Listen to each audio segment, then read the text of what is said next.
আজকে আমরা প্যারাগ্রাফ নিয়ে আলোচনা করব। প্যারাগ্রাফ প্যারাগ্রাফ মানে কি? প্যারাগ্রাফ মানে হচ্ছে অনুচ্ছেদ। প্যারাগ্রাফ মানে হচ্ছে অনুচ্ছেদ।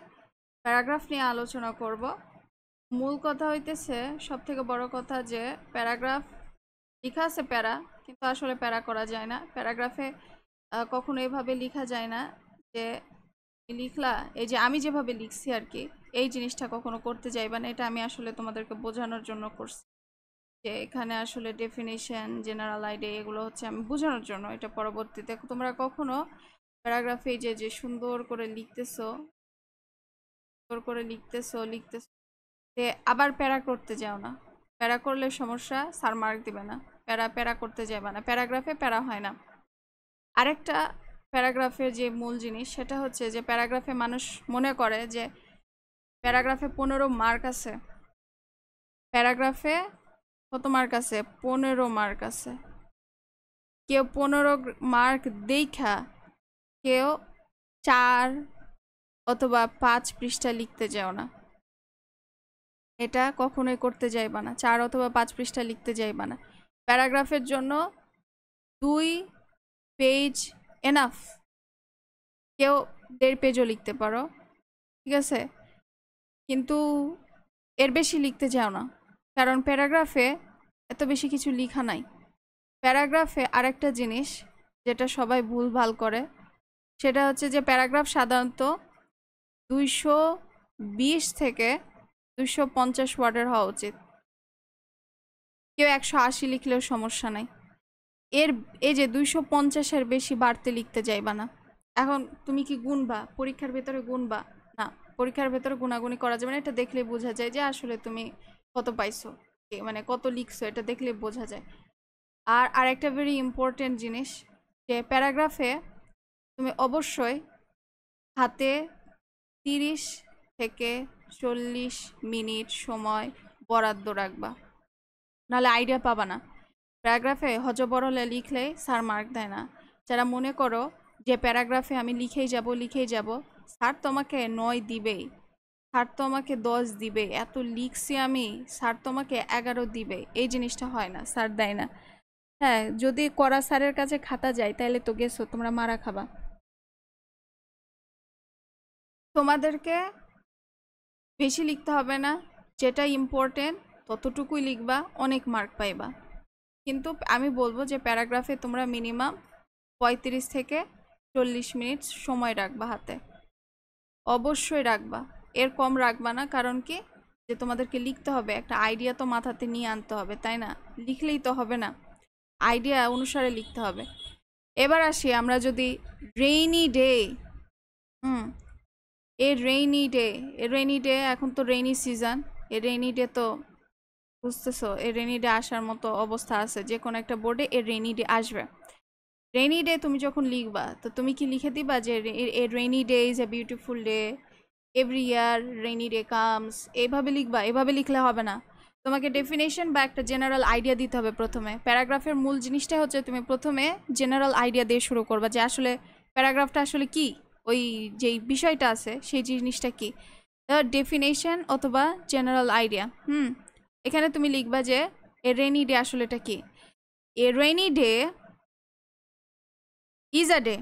A rainy day is a day when the sky remains cloudy and rains fall for a long time, either heavily or lightly. এখানে অন্য or হবে। কি হয় যে বৃষ্টি পড়ে, অনেকক্ষণ ধরে বৃষ্টি পড়ে, লং টাইম ধরে বৃষ্টি পড়ে, হয় খুব জোরে আর না হয় খুব ধীরে ধীরে, টিপটিপ করে বৃষ্টি যে পড়ে বলা।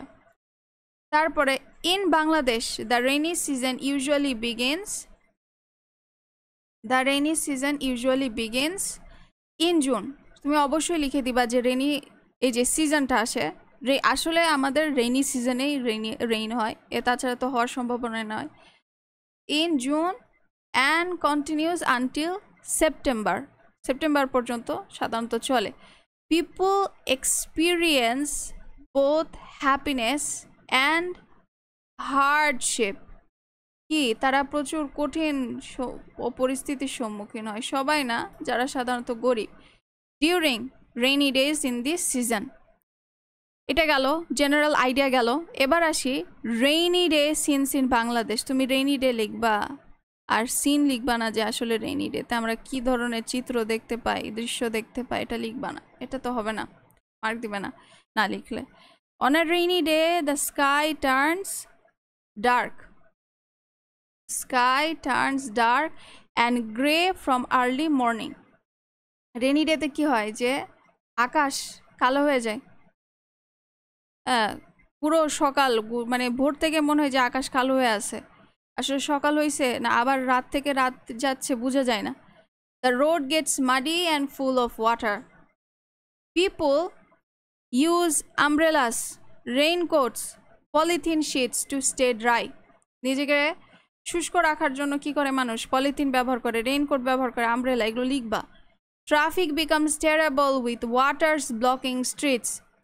ট্রাফিক কি হয় যে একদম টেরিবল একটা আকার ধারণ করে। সব রাস্তা তো বৃষ্টির দিনে সব রাস্তাতে চলাচল করা যায় না, তখন কি হয়? ওয়াটার ব্লক হয়ে যায়। এই যে waters blocking streets and vehicles stuck for hours. কি হয়? ঘন্টার পর ঘন্টা কি দেখা যায় যে গাড়ি, বাস, ট্রাক একটা রাস্তাতে অনেকক্ষণ ধরে ঘন্টার পর ঘন্টা আটকায় আছে। In villages farmer stay endorse. Endorse থাকা ছাড়া তো উপায় নাই। বৃষ্টির দিনে কৃষকরা কাজ করে না। School attendance drops. উইনো যে বৃষ্টি হইলে আমরা একটা ছুটির ধান্দা পাই যে আম্মু স্কুলে যাব না। হ্যাঁ, then small tea stall become crowded with people enjoying hot tea. কি হয়? এই যে স্মল টি যে ইয়াগুলো আছে, টঙের দোকানগুলো আছে, দেখবা ওখানে ভিড় হয়ে যায়। মানুষ ওই দিনকে অনেক আলোচনা করে, বৃষ্টি নিয়ে আলোচনা করে, হ্যাঁ, হাসিনাকে নিয়ে আলোচনা করে। তারপর crowded with people enjoying hot T. It feels like evening has arrived at noon because of the heavy clouds. আচ্ছা, অবশ্যই এই আমি বলবো যে তোমরা এই সেন্টেন্সটা অবশ্যই লিখবা। হ্যাঁ, যে মনে হয় যে দুপুরের সময় মনে হয় যে আসলে কি, যে দুপুরের সময় মনে হয় যে রাত হয়ে গেছে, দুপুর হয় নাই, রাত হয়ে গেছে, সরাসরি সকাল টু একদম রাতে যাচ্ছে, এরকমই মনে হয়, কারণ চারিপাশ তো অন্ধকার। এবার আসো যে এ রেইনি ডে আছে, এ রেইনি ডে তো সিন গেল। এবার আসি যে ইফেক্টস অন ডেইলি লাইফ। আমাদের কি কি ইফেক্ট পড়ে রেইনি ডেতে, আমাদের লাইফে কি কি ইফেক্ট পড়ে সেটা আমরা একটু দেখি। সেটা হচ্ছে যে effects on daily life. On a rainy day, like on a daily, oh sorry, on a rainy day, life like na life. Oh, sorry guys, life becomes very difficult for many people. অনেকের জন্য rainy day অনেক কঠিন হয়ে যায়। Office workers and students often arrive late due to traffic jams and water-clogged streets. Rain slows down life and causes discomfort. এই যে এটা খুবই ইম্পর্টেন্ট যে রেইনি ডেতে কি হয়, মানুষের খুব একটা ভালো লাগে না, অনেকের পছন্দ না। And loss as farmers cannot go to their field. সব থেকে বেশি কষ্ট মুহূর্ত হয়ে যায় কৃষকদের জন্য, কাজ করতে যাইতে পারে না। Daily labourers lose work. আর সব থেকে বেশি কষ্ট তো এইসব মানুষদের, কারণ ওরা তো কাজ পায় না, ওদেরকে প্রতিদিন একটা জায়গায় বসে থাকতে হয়। মানুষ কাজের জন্য তাদেরকে নিয়ে যায়, কিন্তু হায়ার করে, কিন্তু বৃষ্টির দিনে মানুষ তো বাড়ি থেকে বের হতে চায় না। এবার সে ফিলিংস অ্যান্ড ইমোশনস নিয়ে, রেইনি ডেতে মানুষের ফিলিংস নিয়ে অবশ্যই আলোচনা করবা, অবশ্যই লিখবা যে rainy day has a special charm for many. অনেকের জন্য হচ্ছে কি যে রেইনি ডে একটা স্পেশাল দিন। কি করো? Some enjoy the cool weather, the sound of rain drops and smell of wet soil. এই যে ওয়েট সয়েল, এই ব্যাপারটা সবাই বলে আর কি, যে বৃষ্টির দিনে আমি একটা মাটির গন্ধ পাই। আমি পাই না, তোমরা, আমার ঘ্রাণ শক্তি এত প্রবল না। তোমরা কেউ পাও? যদি পাও তাহলে আমাকে অবশ্যই কমেন্ট সেকশনে বলবা যে তোমরা মাটির ঘ্রাণ পাও রেইনি ডেতে, এবং সেটা কেমন লাগে, কি ফিল হয় তোমাদের। People enjoy snacks like khichuri, eggs and fried hilsha at home. মানুষ কি করে যারা একটু অবস্থা সম্পন্ন তারা তো মনে করে যে আজকে একটু খিচুড়ি হবে, ডিম ভাজা হবে, ফ্রাইড হিলসা হবে। লিখবা তোমাদের যা ইচ্ছা, যাই খাইতে ইচ্ছা করে, পাকোড়া ফাকোড়া সব লিখবা এখানে। However too much rain cause floods, অতিরিক্ত রেইন কি করে? বন্যা নিয়ে আসে। Damage homes and disrupt life, জীবনটাকে একদম উলট পালট করে দেয়। কোথায়? ভিলেজেস অ্যান্ড টাউনস বোথ, এখানে তোমরা বোথও লিখে দেয়, টাউনস বোথ, অথবা এখানে লিখতে পারো বোথ ভিলেজেস অ্যান্ড টাউনস। ওকে, অথবা এটা লিখতে পারো যে বোথ ভিলেজেস অ্যান্ড টাউনস। ওকে, ইচ্ছা, তোমাদের ইচ্ছা তোমরা কি লিখবা। আমি তোমাদেরকে জাস্ট একটা গাইডলাইন দিচ্ছি। হ্যাঁ, তোমরা যদি মনে করো যে তোমরা আমি যে প্যারাগ্রাফটা লিখে দিয়েছি সেম এই প্যারাগ্রাফটাই তোমরা হচ্ছে কিছুটা হচ্ছে এখান থেকে আইডিয়া নিবা, তাহলে আমি আমার ফেসবুক পেজে এই প্যারাগ্রাফগুলো দিয়ে রাখবো, লিঙ্ক ডেসক্রিপশন বক্সে দেওয়া থাকবে, ঠিক আছে? সেখান থেকে দেখে নিও। এখন তাইলে আমরা যে জিনিসটা দেখবো, এটা আমরা শেষের দিকে চলে আসছি। ওকে, যে রেইনি ডে তুমি হচ্ছে সব কিছু লিখলা, সিন লিখলা, তারপর ফিলিং লিখলা, ইমোশন লিখবা, কি কি লিখলা, তারপর হচ্ছে এখন অ্যাডভান্টেজ আছে, ডিসঅ্যাডভান্টেজেস লিখবা না, এটা হয় নাকি? অ্যাডভান্টেজ আর ডিসঅ্যাডভান্টেজ লিখতে হবে। সেটা হচ্ছে যে এই রেইনি ডেতে আমরা কি কি, আমাদের জন্য কি কি লাভ হয় আর কি কি কি কি হচ্ছে অসুবিধা হয়, সেই জিনিসটা অবশ্যই লিখবা। যে rain cools down the hot weather, এই যে আমাদের 14 জুলাই পর্যন্ত কি যে একটা গরম গেল, 15 তারিখ থেকে, সরি জুন, 14 জুন এত গরম। তোমরা যারা রাজশাহীতে থাকো তারা দেখো যে কতটা গরম, 40 ডিগ্রি সেলসিয়াস। আর এখন বৃষ্টি পড়তেছে, এই যে এই মুহূর্তে বৃষ্টি পড়তেছে, ঠান্ডা হয়ে গেছে, সবকিছু ঠান্ডা হয়ে গেছে, সব ঠান্ডা, সব ঠান্ডা, সব ঠান্ডা হয়ে গেছে, মারাত্মক লেভেলের ঠান্ডা হয়ে গেছে। কারণ ফ্যান চালাইতে ভাল লাগে না, আর গরমের সময় ফ্যান কিসের জন্য 100 পারে ঠান্ডা লাগে না। আচ্ছা, and makes the air fresh, সব মনে হয় ধুলাবালি রাস্তার সাথে মিশে গেছে, মাটির সাথে মিশে গেছে, এরকম মনে হয়। It helps farmers by watering the crops naturally. The green scenery becomes more beautiful after the rain. এই যে এই জিনিসটা, যে গ্রিন সিনারি দেখতে মনে হয় কি যে গাছের ওপরে যে সব ময়লা ধুলাবালি যা কিছু ছিল সব কিছু মানে মনে হয় যে ধুয়ে গেছে, মিশে গেছে, এখন আরাম। হ্যাঁ, মনে হয় যে গাছপালা নতুনভাবে সালোক সংশ্লেষণ করতে পারতেছে। হ্যাঁ, নতুন মানে এরকম মনে হয় আমার কি। But on the opposite road become slippery, কি হয়? এই যে একটা ডিসঅ্যাডভান্টেজ, একটা অসুবিধা, সেটা হচ্ছে যে রোড কি হয়? স্লিপারি হয়ে যায়, এত স্লিপারি হয়ে যায় যে বাস অ্যাক্সিডেন্ট করে, মোটরসাইকেল অ্যাক্সিডেন্ট করে, স্লিপ খায়, গাড়ির চাকা স্লিপ খায়, আসলে কিছু করার নাই, জিনিসটাই এমন। Causing accidents and trouble while walking, মানুষ তো হাঁটাহাঁটি করতে যেও পিছলায় পড়ে যায়, কারো কোমর ভেঙে যায়। Too much rain can lead to floods damaging crops and roads, এই যে প্রচুর পরিমাণে যখন বৃষ্টি হয় তখন কি হয়? বন্যা হয়ে যায়, প্রচুর বন্যা হয়। তারপরে কি তো বন্যা হয়, তারপর হচ্ছে কি রাস্তাঘাট তো ডুবেই যায়। আমাদের এখানে এত সুন্দর রাস্তাঘাট, মানুষ মনে করে যে এত সুন্দর শহর, কিন্তু একটু বৃষ্টি হইলেই দেখবা যে হাঁটু জল পর্যন্ত পানি হয়ে যায়। লাস্টলি যেটা জিনিস, এখানে তুমি ইনশর্টের বদলে লাস্ট লিখতে পারো, ওভারঅল লিখতে পারো, তোমার ইচ্ছা তুমি কি লিখবা। ওভারঅল লিখতে পারো, যা ইচ্ছা তাই লিখবা।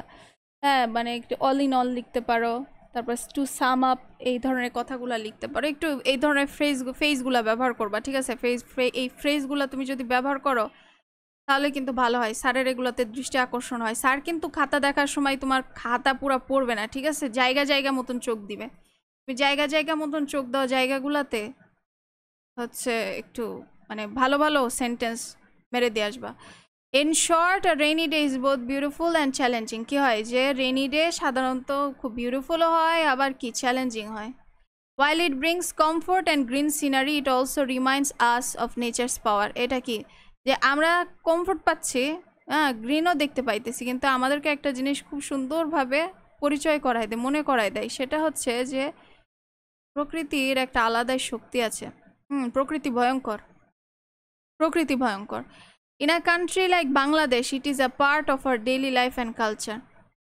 বাংলাদেশের মতো একটা কান্ট্রিতে এটা হচ্ছে কি যে it is a part of our daily life and culture. বৃষ্টির দিন এটা যেমন আমাদের জীবনের প্রতিদিন জীবনের একটা অংশ, তেমন এটা আমাদের কালচার। দেখো রেনি ডেতে অনেক মানুষ আছে যে অনেক জিনিস করে, খুব পছন্দ করে রেনি ডেতে। অনেক মানে রেনি ডেতে বৃষ্টির জন্য আমরা কি না করি, ব্যাঙের বিয়া দিই, তাই না? ব্যাঙের সাথে ব্যাঙের বিয়া দিই, এক শিয়ালের বিয়া হয়, কি হয় কি হয় হ্যান ত্যান, কত কি হয়, তোমরা দেখে নিও, ঠিক আছে?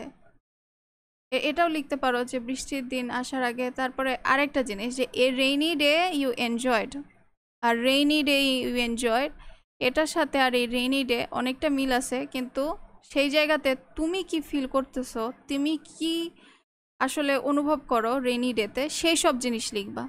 এগুলোও লিখতে পারো, অবশ্যই এগুলো লেখা যাবে যে beautiful, it looks like green, তারপর হচ্ছে এসব জিনিস লিখতে পারো।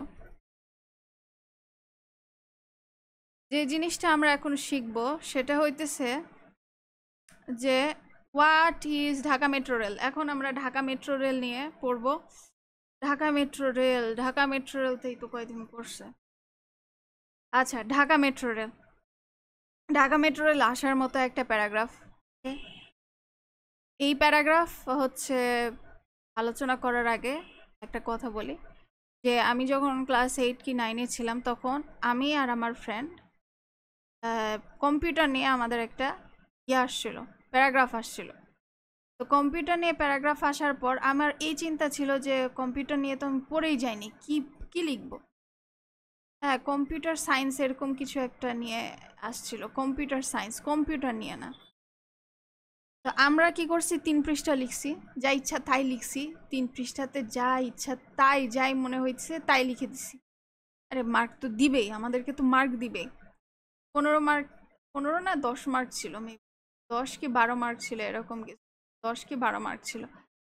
তো আমরা কি করছি, 2.5 পৃষ্ঠা লিখছি, আর আরেকজন 3 পৃষ্ঠা লিখছে। আর আমার আর একটা ফ্রেন্ড, ওর লেখাতে এত স্লো ছিল, কিন্তু ও যাই লিখে না কেন একদম যুক্তিসঙ্গত কথা লিখে, একটু ওইদিকে এদিক কোনো কথাই লিখে না। আমরা 2.5 পৃষ্ঠাতে আমাদেরকে স্যার মার্ক দিছে 6, আর ও পুরো পৃষ্ঠা কমপ্লিট করতে পারে না, মানে 1 পৃষ্ঠাতে ও লিখতেই পারে নাই। মনে হয় কত লাইন লিখছে, 10 লাইন লিখছে। সেই 10 লাইনে তাকে স্যার মার্ক দিছে 5। তাহলে কে জিতলো? এই জন্য হজবরলা জিনিস তোমরা প্যারাগ্রাফে লিখতে যাইবা না। হজবরলা জিনিস তুমি যদি প্যারাগ্রাফে লিখো তাহলে স্যার বুঝবে এ তো আনতাবরি জিনিস লিখছে, তো ঠিক মতন কোনো জিনিসই লেখে নাই, এ খালি লিখেই গেছে, আসল টপিকটাই সে ধরতে পারে নাই। সো আর কিছু কিছু প্যারাগ্রাফ আছে যে প্যারাগ্রাফ তুমি বানাইতে পারবো না, যেমন ঢাকা মেট্রো রেল, তুমি বানাইবাটা কি? ঢাকা মেট্রো রেল প্যারাগ্রাফে তুমি কি বানাবা? এজন্য এই প্যারাগ্রাফে অ্যাটলিস্ট তুমি তথ্য জেনে যাইবা। You have to give authentic information about Dhaka metro rail. Dhaka metro rail নিয়ে তোমাকে একদম অথেন্টিক জিনিস লিখতে হবে, তুমি ভুলভাল জিনিস লিখতে যাও না, কিলোমিটার বলো যাই বলো না কেন, এই জিনিসটা তুমি এটা লিখতে যাও না। আচ্ছা, আর একটা জিনিস, ঢাকা মেট্রো রেল যে শুরু করি এখন, বাদ দাই, অনেক কথা হয়ে যেতেছে। The Dhaka metro rail is the first modern electric service in Bangladesh. বাংলাদেশের প্রথম মডার্ন ট্রেন ইলেকট্রিক সার্ভিস দিছে বাংলাদেশে। It was build to reduce traffic jams in Dhaka city and make travel easier. আচ্ছা, তুমি ঢাকা মেট্রো রেল নিয়ে লিখবা, তো ঢাকা মেট্রো রেল জিনিসটা কি, এই জিনিসটা তোমরা কি ক্লিয়ার করবা না? প্রথমে অবশ্যই এই জিনিসটা আগে ক্লিয়ার করতে হবে। সো এটা একটা কি মডার্ন ইলেকট্রিক ট্রেন, এটা বানানোই হয়েছে ট্রাফিক জ্যাম যাতে না হয় এবং ঢাকা সিটির মানুষরা যাতে খুব জলদি তাদের জায়গায় পৌঁছাতে পারে, গন্তব্যে পৌঁছাইতে পারে। আচ্ছা, এবার আসি যে when did it start and why is it important, which area does it cover. আচ্ছা, এরপরে যে জিনিসটা তোমরা ঢাকা মেট্রো রেলে লিখবা সেটা হচ্ছে যে এই জিনিসটা কবে শুরু হয়েছে, অ্যান্ড এটা কিসের জন্য ইম্পর্টেন্ট, আর এটা কোন কোন এরিয়া, এটা কোন কোন এরিয়া করে কভার করে। প্রথমে আসি the first part of the metro rail call MRT line 6, এটাকে এমআরটি লাইন 6 নামে বলা হয়েছিল, ফার্স্ট পার্ট। তো এটা শুরু হয়েছিল যে 28শে ডিসেম্বর 2022 সালে। এটা কোথায় থেকে রান করে? এটা প্রথমে রান করতেছিল, ট্রেনটা যাইতেছিল উত্তরা থেকে আগরগাঁও। এরপরে কি হয়, 2023 সালের নভেম্বর কোন একটা মাসে কি করে যে মতিঝিল পর্যন্ত এটাকে আরো বিস্তৃত করে, আরো বিস্তার করে। The full length of the line is 21.26 kilometers. এই জিনিসটার ফুল লাইন হচ্ছে 21 থেকে 26 কিলোমিটার। এবার আসি যে how has it changed daily life or transportation in Dhaka? ও আরেকটা তথ্য, আরেকটা কথা যেটা খুবই ইম্পর্টেন্ট, সেটা হচ্ছে যে ঢাকা মেট্রো রেলে তুমি কোনো একটা জায়গায় লিখে দিবা the first woman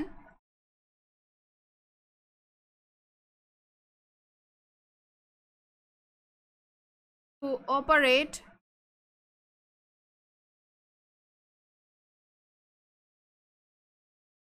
Dhaka metro, এখানে আমি ডিএম লিখে দিলাম, ঢাকা মেট্রো রেল, এটা লিখবা, ঠিক আছে, এটা অবশ্যই লিখবা। Rail was Maryam Afiza. এই যে মরিয়ম আফিজা যে ব্যক্তিটা আছে না, এটা হইতেছে আমাদের মেট্রো রেলের প্রথম মহিলা অপারেটর, এটা অবশ্যই লিখবা, এটা খুবই important. The first woman to operate DM rail was Maryam Afiza. সেই কিন্তু প্রথম গাড়ি চালাইছিল, রেলটা চালাইছিল আর কি। তোমরা এটা অবশ্যই লিখে দিবা, এটা কিন্তু ইম্পর্টেন্ট, খুবই একটা ইম্পর্টেন্ট ইনফরমেশন। তুমি যত ইনফরমেশন ইনপুট করবা তত এই ধরনের প্যারাগ্রাফগুলো একটু ইনফরমেটিভ প্যারাগ্রাফ। এবার আসি how has it change daily life or transportation in Dhaka. এই যে আমাদের যে ডেইলি লাইফ বা ট্রান্সপোর্টেশন ইন ঢাকা, এটা কিভাবে মেট্রো রেল চেঞ্জ করছে। That train runs on electricity. সবার প্রথম কথা হইতেছে যে আমাদের এই ট্রেনটা কিন্তু ইলেকট্রিসিটির উপর চলে, আর does not stop in traffic, ট্রাফিকে বন্ধ হয় না। So it is very fast and saves time. এটা খুবই ফাস্ট, সময় আমাদেরকে সেভ করায়, সঞ্চয় করায়। Many people now take the metro rail to go to work, school or the market. এখন মানুষ কি করে, ধর্ম বর্ণ নির্বিশেষে, জাতপাত কিছু না এখানে, ম্যানি পিপল কি করে, মানুষ যায় কি মেট্রো রেলে যায়, কি কাজে যায়, স্কুলে যায়, মার্কেটে যায়, ইচ্ছা। কারণ মানুষের এখন খুব জলদি জায়গায় যাওয়ার জন্য মানুষ উদ্গ্রীব হয়ে আছে যে মেট্রো রেলে গেলে তো আমি একদম পৌঁছাই যাব, সুকুনের মধ্যে পৌঁছাই যাব। সো অবশ্যই যে এই জিনিসটা যেটা লিখলাম অবশ্যই তোমরা মনে রাখবা যে the first woman to operate DM rail was Maryam Afiza, এটা লিখো, ঠিক আছে, এটা বইলো না। The first woman to operate DM rail was Maryam Afiza. Okay, এখন দেখো আমরা শেষের দিকে আসছি ঢাকা মেট্রো রেলে, যেটা হচ্ছে যে what are the benefit speed, এখন দেখো যে what are the benefit speed time saving and pollution. যে স্পিড, হ্যাঁ অবশ্যই তুমি ঢাকা মেট্রো রেল নিয়ে লিখবা, তো স্পিড নিয়ে লিখবা না, কতটা টাইম সেভ হয় লিখবা না, পলিউশন নিয়ে লিখবা না, অবশ্যই লিখতে হবে। না দেখো সবার প্রথম কথা, তোমরা যারা গেছো তারা দেখবা যে মেট্রো রেল কিন্তু প্রচুর clean, air condition and has a smart card system, ঠিক আছে, বা smart card system for tickets, At every station there is a yellow line on the floor made for people who are blind. আচ্ছা এই জিনিসটা important যে metro রেলে একটা নতুন জিনিস সংযোজন করছে, সেটা হচ্ছে যারা অন্ধ তারা কিন্তু এই যে ইয়েলো লাইন বরাবর তারা, মানে যাই হোক, তারা হচ্ছে কি যে যারা ব্লাইন্ড মানুষ, যারা অন্ধ মানুষ, তারা কিন্তু নিজে নিজে চলাফেরা করতে পারে, নিজেই যাতে রেল স্টেশনে যাইতে পারে, এই জন্য তাদের জন্য আলাদা একটা প্যাথ করা হয়েছে। এবার আসি যে each train carry around 2300 passengers, এটা কিন্তু লিখে দিবা তোমরা যখন এইসব জিনিসগুলো লিখবা 2300 প্যাসেঞ্জার্স, তখন এই জিনিসটাকে না একটু প্যাচিয়ে লেখার চেষ্টা করবা, কেমন যেন একটু যাতে স্যারের নজরে পড়ে, হ্যাঁ তুমি একটা ইম্পর্টেন্ট জিনিস লিখছো, একটু ওই জায়গার আবার হাইলাইট করতে যাও, অন্য পেন কালার দিও না, নো। 2300 প্যাসেঞ্জার্স এই জিনিসটা একটু ইতালিয়ান ফ্রন্টে লিখবা। The metro rail is helping to reduce pollution and noise in the city. Metro rail কিসের জন্য রিডিউস পলিউশন, এটা কথা বলা হয়েছে যে গাড়ি ঘোড়া কম চলবে, গাড়ি ঘোড়া থেকে যে ঘন কালো ধোঁয়া নির্গত হয় সেটা কমে যাইবে। আর সবথেকে বড় কথা, ঢাকা একটা ব্যস্ত শহর, এখানে যানজটের যা আওয়াজ বাইরে কোথায় শোনা যায় না। তারপর people use to spend 2 hours in traffic, now reach their destination in just 30 minutes. আমি দেখছি যে মানুষ কি করে যে কোনো একটা জায়গায় যাবে, হ্যাঁ, কয় মিনিটের রাস্তা, 30 মিনিটের রাস্তা 3 ঘন্টা লাগে, 20 মিনিটের রাস্তা 3 ঘন্টা লাগে। তো এই যে মেট্রো রেল যে আছে, এই মেট্রো রেলের কারণে কি হয় যে 30 মিনিটে পৌঁছাই যাবে, 2 ঘন্টার জায়গা 30 minute. It is also very safe. The government has plans to build more metro lines by 2030 to connect more parts of Dhaka. আচ্ছা, গভর্নমেন্টের তো একটা ভবিষ্যৎ চিন্তার কথাও তোমাকে উল্লেখ করতে হবে। তো কি হয় যে 2030 সাল পর্যন্ত 2030 সালের মধ্যে কি গভর্নমেন্ট এরকম একটা স্টেপ নিছে যে তারা ঢাকার সাথে আরও কিছু জায়গা সংযোজন করবে, যাতে ঢাকার মানুষরা, ঢাকা ছাড়া মেবি চট্টগ্রাম আছে যেখানে একটু বেশি যানজট হয়, তাছাড়া অন্য এলাকাতে তেমন খুব একটা যানজটের শিকার হয় না। ঢাকা যেহেতু রাজধানী, তো ঢাকাতেই মানুষের আসা যাওয়া। তোমাকে জীবন তাগিদে একবার না একবার ঢাকা যাইতেই হবে, তখন তুমি বুঝো ঢাকার কত ভয়ঙ্কর। ঢাকার যানজটে মানুষের অর্ধেক সময় চলে যায়, এত খারাপ অবস্থা ঢাকার।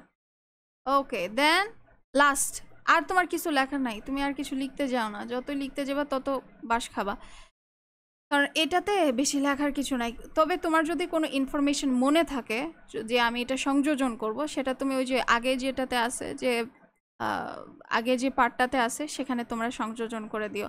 যেমন ওই যে মারিয়াম আফিজা আছে, তারপরে আছে how do people feel about the metro rail. হ্যাঁ, মানুষ মেট্রো রেল সম্পর্কে কি ফিল করে? অবভিয়াসলি গুড ফিল করে।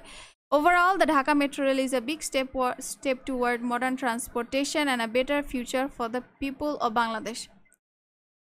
সর্বোপরি আমরা বলতে পারি যে ঢাকা মেট্রো রেল একটা বিগ স্টেপ, মডার্ন ট্রান্সপোর্টেশনের জন্য একটা big step, and a better future for the people of Bangladesh. বাংলাদেশের মানুষের জন্য একটা সুন্দর একটা ভবিষ্যৎ অপেক্ষা করতেছে, দেখে নিও। ওকে ওকে ওকে, এখন আমরা যে জিনিসটা নিয়ে পড়বো আরেকটা প্যারাগ্রাফ, ইটস ভেরি ইম্পর্টেন্ট। এটা হচ্ছে আনএমপ্লয়মেন্ট ইন বাংলাদেশ। বাংলাদেশের বেকারত্ব, বাংলাদেশে বেকারত্বের সমস্যা।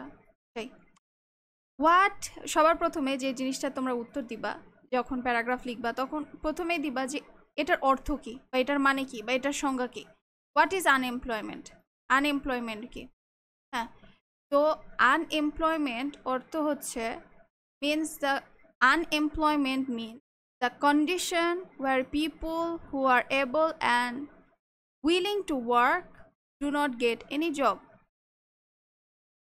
এই যে আনএমপ্লয়মেন্ট মানে হচ্ছে এমন একটা কন্ডিশন, এমন একটা অবস্থা যেখানে মানুষ কাজ করতে চায়, হু আর এবল অ্যান্ড উইলিং, যারা কাজ করতে পারবে এবং কাজ করতে চায়, কিন্তু কাজের বড় অভাব, চাকরি নাই। তারপর সেকেন্ড যে তোমরা প্রশ্নের উত্তরটা তার চেষ্টা করবা, সেটা হচ্ছে প্রশ্নের উত্তর বলতে তোমরা প্রশ্ন লিখবা না, ওখানে প্রশ্নই তো থাকবে না, তোমরা জাস্ট এটা একদম সহজভাবে লিখতে থাকবা, আনএমপ্লয়মেন্ট মিনস হ্যান ত্যান এইসব লিখতে থাকবা। সেকেন্ড যেটা আসে সেটা হচ্ছে why is unemployment a problem in Bangladesh. বাংলাদেশে আনএমপ্লয়মেন্ট কেন সমস্যা? কারণ in Bangladesh unemployment is a serious and growing problem. এটা হচ্ছে একটা বাড়তি এবং বৃদ্ধি পাচ্ছে, প্রবলেমটা বৃদ্ধি পাচ্ছে।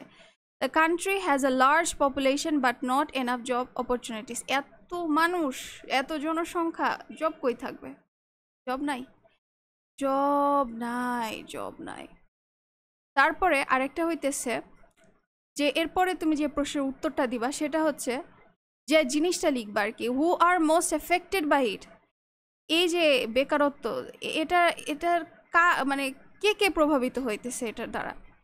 এখানে লিখবা যে a large number of educated young people complete their studies every years. কি একটা বিশাল সংখ্যা স্টুডেন্ট, কিন্তু কি হচ্ছে, যুব সমাজ বা যুবতী সমাজ যাই হোক, এরা কি পড়ালেখা করে বের হচ্ছে, তারপর but many of them can not find switchable jobs. তারা তাদের নিজের পছন্দ মতো বাদ দাও, ওর ধারের কাছে এরকম কোনো ওরকম জব পাইতেছে না, ঠিক আছে, ওরকম জব পাইতেছে না। This creates frustration, financial stress and social problems. এই জিনিসটা কি ক্রিয়েট করতেছে? ফ্রাস্ট্রেশনের বাংলা কি? এমনভাবে কিছু কিছু বাংলা ওয়ার্ড মানে ইংরেজি ওয়ার্ড বাংলাতে গাচ্ছে যে এটার বাংলা কি এটাই আমি ভুলে গেছি। আচ্ছা তোমরা জানো ফ্রাস্ট্রেশন বাংলা, আমি ফ্রাস্ট্রেশন সারা জীবন ফ্রাস্ট্রেশন বলে গেছি, এই এর অর্থ এখন মনে পড়তেছে না। আচ্ছা যাও, তারপর ফাইন্যান্সিয়াল স্ট্রেস, এই যে আর্থিক যে সমস্যাটা এটা, আর সোশ্যাল প্রবলেমস, এই জিনিসটা, এই তিনটা জিনিস আমাদেরকে প্রচুর প্রচুর প্যারা দেয়।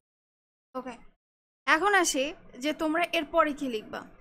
পরের যে জিনিসটা তোমরা লিখবা সেটা হচ্ছে what causes unemployment in our country. এই যে কারণটা কি, এই যে আমাদের যে এত বেকারত্ব এর কারণটা কি, এর কারণটা হইতেছে অনেক রিজন আছে। প্রথমেই লিখবা যে there are many reasons for unemployment in our country.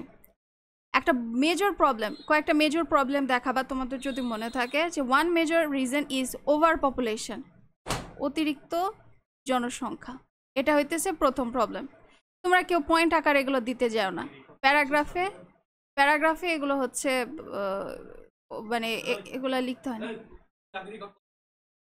Okay, so সবার প্রথমে এই যে ওভার, তোমরা কেউ কখনো পয়েন্ট আকারে লিখতে যাও না যে 1 2 এই সমস্যা, এভাবে কেউ লিখতে যাও না। জাস্ট সেন্টেন্স মেক করতে থাকবা, সেন্টেন্স মেক করতে থাকবা, কোনো পয়েন্ট এসব কোনো দেওয়ার, এগুলো হচ্ছে যে এগুলো প্যারাগ্রাফ নিয়মের ভেতরে নাই।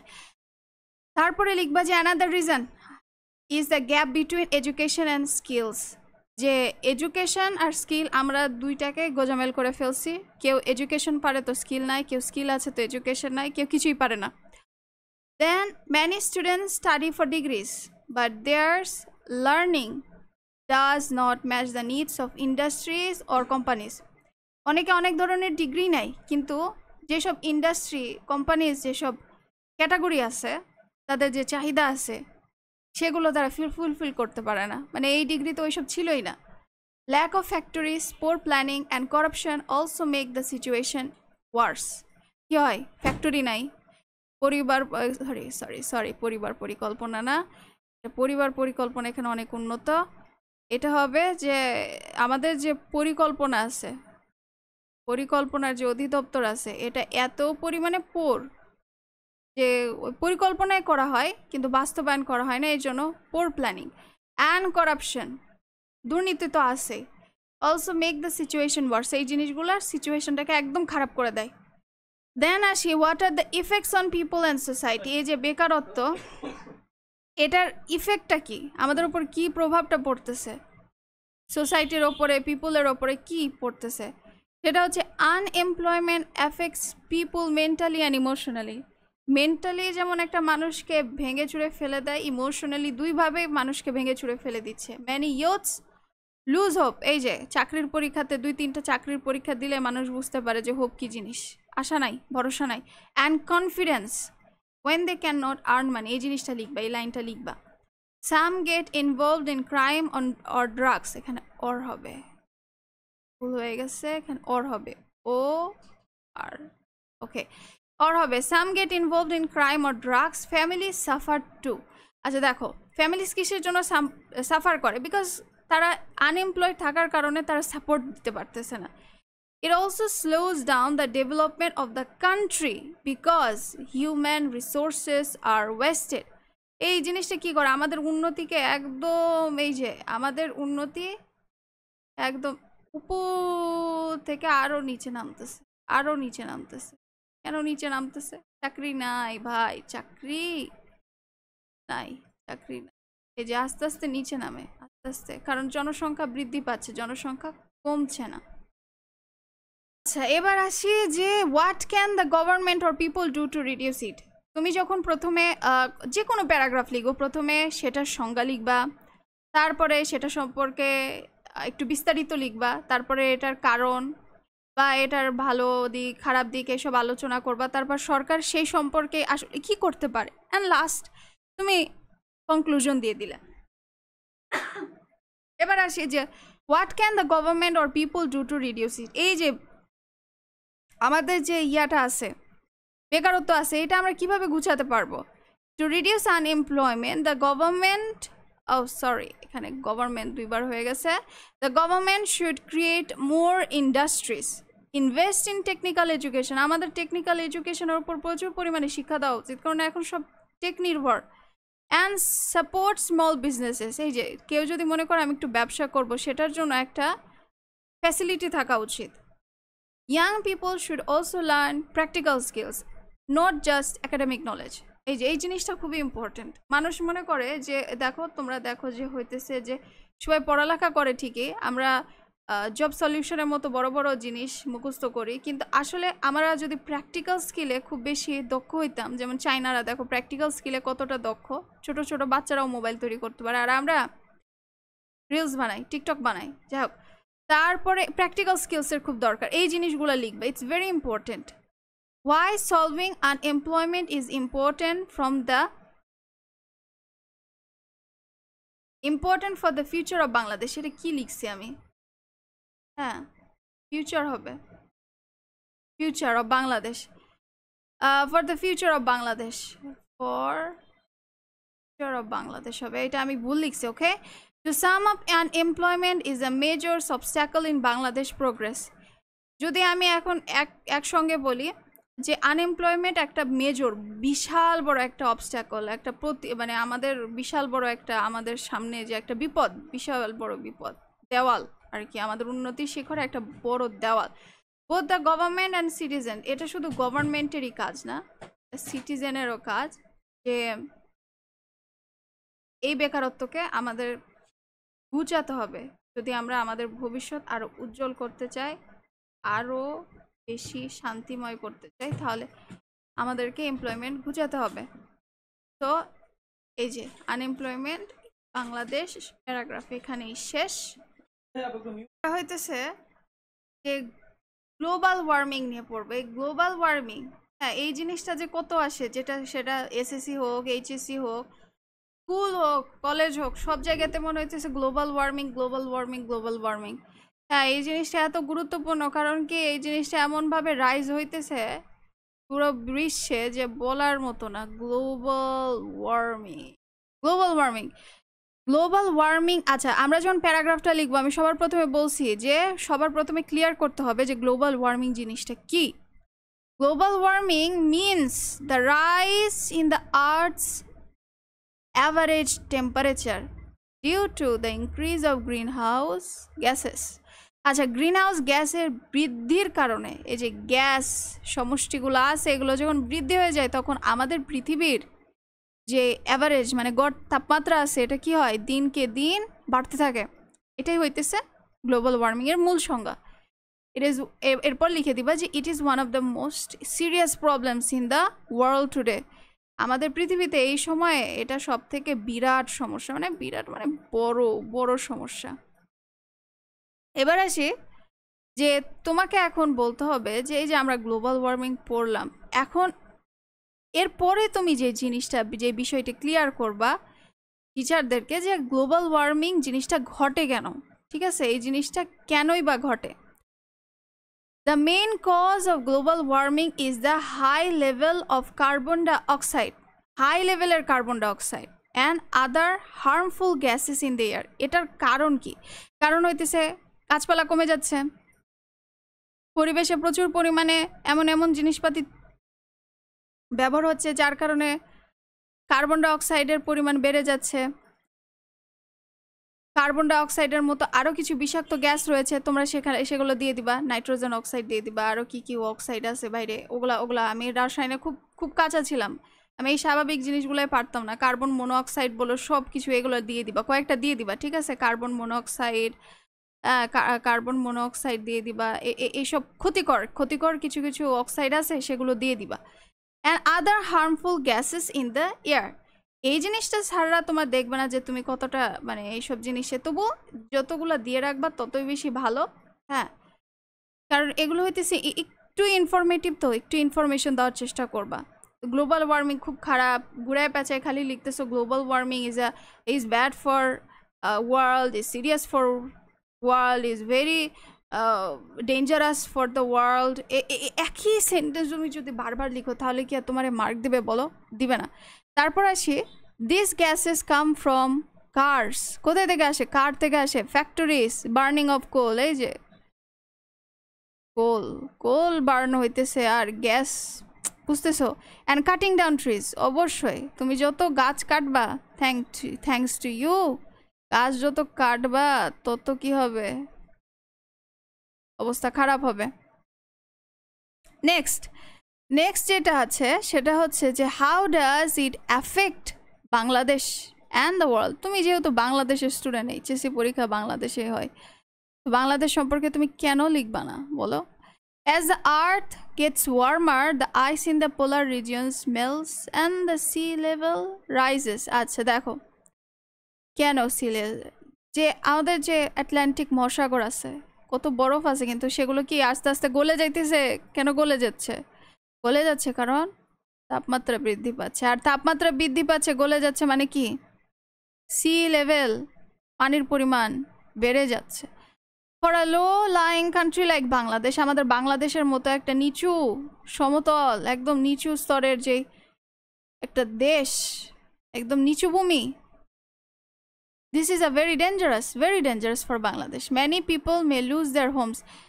যদি আরও কয়েক বছর পর দেখবা যে বাংলাদেশে কিছু কিছু জায়গা আছে, কিছু কিছু জেলা আছে, সেগুলো একদম ডুবে গেছে, যেমন বরিশালের দিক ডুবে যাবে, এটা জাতিসংঘে বলছিল। তুমি সেই তথ্যটা এখানে অ্যাড করতে পারো, যারা খুব ভালো স্টুডেন্ট তারা এই ধরনের জিনিস অ্যাড করে স্যারদেরকে, টিচারদেরকে, ম্যাডামদেরকে আকর্ষণ করার জন্য, যে we know many people may lose their homes. আচ্ছা, global warming also causes extreme weather, too much rain, heat waves. আচ্ছা, কি হয় গ্লোবাল ওয়ার্মিংয়ে? আমরা কিছু এক্সট্রিম ধরনের মানে আবহাওয়া দেখতে পাই, তার ভিতর কি এত বৃষ্টি হয়, বৃষ্টি থামে না, যেই সময় বৃষ্টি হওয়ার কথা না সেই সময় বৃষ্টি হয়। হিট ওয়েভস, অফ কি বলবো, জুন মাসে রাজশাহীতে আইসো, জুন মাসে গরমের দাওয়াত থাকলো। হিটের যে ওয়েভ, মনে হয় যে বাতাসে গরম আসতেছে, বাতাস আসতেছে না, বাতাসে গরম আসতেছে, এবং গরমটা যখন মুখে লাগে মুখ লাল হয়ে যায়। তারপর স্টর্মস, ড্রাউটস, এই যে ড্রাউটস হচ্ছে খরা হয়, প্রচুর মাটি দেখবা যে ফেটে যায়, কেমন চক্রা আকারে ফেটে যায়, চক্রা বকরা হয়ে ফেটে যায়। তারপর ক্রপস এর ড্যামেজ, ক্লিন ওয়াটার বিকাম স্কার্স মানে বুঝায় যে পাওয়া, ক্লিন ওয়াটার পাওয়া একদম কঠিন হয়ে পড়ে, পাওয়া যায় না, দুষ্প্রাপ্য। অ্যান্ড হেলথ প্রবলেমস ইনক্রিজ, আর হেলথ যেসব সমস্যা আছে এগুলো এত পরিমাণে ইনক্রিজ হয় সেটা বলার অপেক্ষা রাখে না, এত পরিমাণে ইনক্রিজ হয়, কি বলবো। আচ্ছা, গ্লোবাল ওয়ার্মিং আমরা শেষের দিকে আসি, সেটা হচ্ছে যে হোয়াট আর দ্য ডেঞ্জার্স। এবার তুমি গ্লোবাল ওয়ার্মিং লিখবার, গ্লোবাল ওয়ার্মিং এর কি কি ক্ষতিকর দিক আছে বা ডেঞ্জারাস যেগুলো আছে সেগুলো নিয়ে আলোচনা করবা না? অবশ্যই আলোচনা করবা। সেটা হচ্ছে the effects of global warming can already be seen around us. এই যে আমরা তো প্রতিনিয়ত দেখছি ভাইরে কি যে গরম, সামার্স আর গেটিং হটার, হ্যাঁ গরম, এমন গরম, ন্যাচারাল ডিজাস্টার্স আর বিকামিং ফ্লুয়েন্ট। এই যে দেখো মাঝে মধ্যে আমাদের যেসব নদী এলাকা রয়েছে সেগুলো এমনভাবে ভাঙা শুরু হয়েছে, if we do not act quickly, আমরা যদি সেভাবে অ্যাকশন না নিই তাহলে আমাদের the world will face more suffering in the future. Next, what can people and governments to do to reduce it. Government কি করতে পারে রিডিউস করার জন্য? সেটা হচ্ছে to stop global warming we must reduce pollution. সবার প্রথমে আমাদেরকে কি করতে হবে? দূষণ রোধ করতে হবে। We should plant more trees, use solar energy কি, আমরা যত বিদ্যুৎ খরচ করব তত কিন্তু মানে ওইভাবে যেভাবে বিদ্যুৎ বা করে ওইভাবে যদি আমরা ব্যবহার করি তাহলে প্রচুর পরিমাণে দূষণ হবে, সেই জন্য আমাদেরকে সোলার প্যানেল ইউজ করতে বলতেছে। রিসাইকেল ওয়েস্ট, এই যে আমরা বলি পুরো পৃথিবীতে সব থেকে বেশি ওয়েস্ট কিসে হয় জানো? জামা কাপড়ের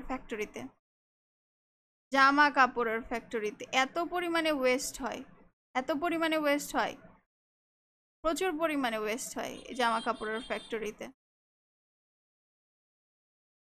সো এই ওয়েস্ট আমাদেরকে কমাই দিতে হবে, এগুলো রিসাইকেল যেন করা যায় এরকম। তারপরে use public transport instead of private cars. এই যে মানুষ প্রাইভেট কার বাইরে একটু ধনী হইলেই নাকি তাকে কার কিনতে হবে, কারণ দেখাইতে হবে না যে আমার কার আছে, আমি অনেক ধনী মানুষ মানে কার, ধনী মানুষ মানে কার। সো এই প্রাইভেট কারটা বাদ দিয়ে আমাদেরকে ট্রান্সপোর্ট বেশি এগুলো নিয়ে আনতে হবে, ট্রান্সপোর্ট বেশি ব্যবহার করতে হবে, তাহলে কি হয়, বেঁচে যায়, সব কিছুই বেঁচে যায়। তারপরে the government and people must work together, government আর মানুষকে একসাথে কাজ করা উচিত, সরকার এবং মানুষকে একসাথে কাজ করা উচিত। Then last, why is it urgent to take action? তুমি গ্লোবাল ওয়ার্মিং লিখতেছো, কিন্তু এটার আর্জেন্ট, এটা আমাদেরকে নিরোধ কেন করতে হবে, এই অ্যাকশন কেন নিতে হবে, এটা অবশ্যই লিখে দিবা, এটাই শেষ। টু সাম আপ, বা তুমি এখানে লিখতে পারো যে হাউ এভার, ভাই লিখা হচ্ছে না, how ever global warming is a global threat, global warming বিশ্ব উষ্ণায়ন উষ্ণতা যে বাড়তেছে এটা বিশ্বেরই থ্রেট, বিশ্বের জন্যই থ্রেট, শুধু বাংলাদেশের জন্য থ্রেট না, এটা বিশ্বের জন্য থ্রেট। বাট উইথ অ্যাওয়ারনেস, আমরা যদি অ্যাওয়ার হই, আমরা যদি অ্যাকশন নিই, তাহলে কিন্তু আমরা এর যে ক্ষতিকর প্রভাব আছে এখান থেকে আমরা আমাদের প্রোটেক্ট আওয়ার প্ল্যানেট, আমরা আমাদের প্ল্যানেটকে প্রোটেক্ট করতে পারবো।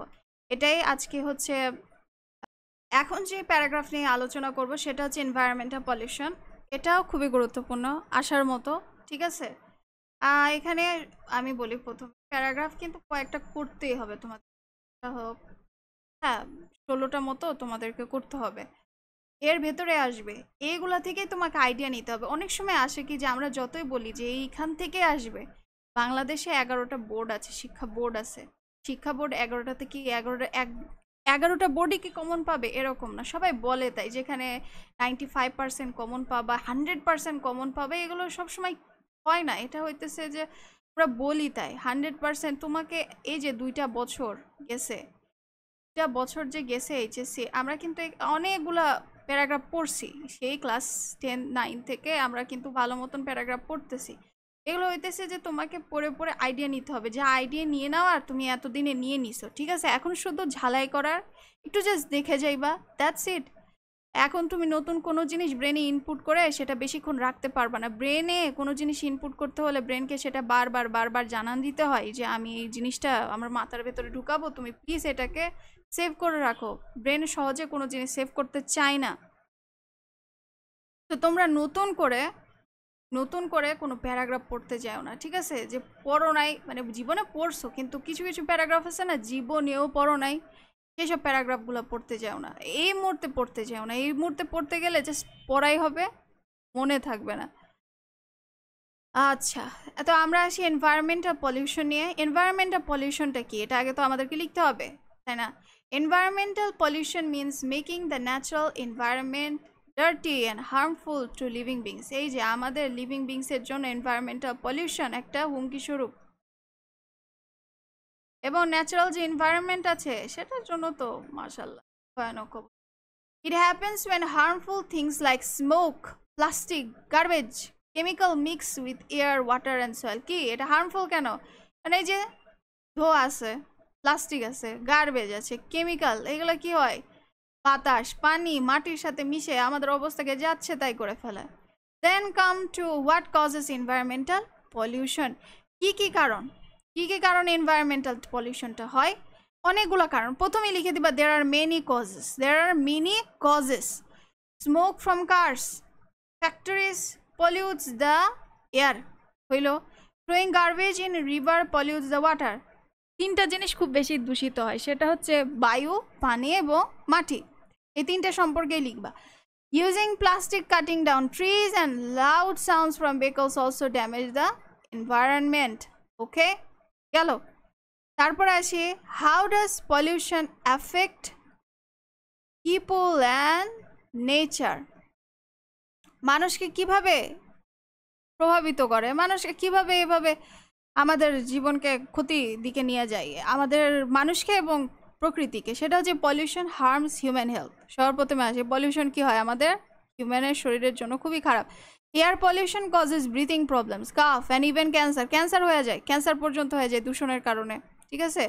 এবার water pollution spreads diseases like diarrhoea and skin infection. আচ্ছা তোমাদেরকে একটা জিনিস বলি, ইবনে সিনা আছে না, ইবনে সিনা, তিনি বলেছিলেন যে পৃথিবী থেকে যে ধুলা বালি দূষণ যদি বাদ দিয়ে দেওয়া হয় তাহলে মানুষ 1000 বছর বাঁচবে। এই যে আমরা 60 বছর, আমাদের ধরেই নেই যে আমরা 50 বছর বাঁচি, আমরা বেশি হলে 50 বছর বাঁচি। হ্যাঁ, সবার একটা গড়ায়ু হইতেছে 50 বছর।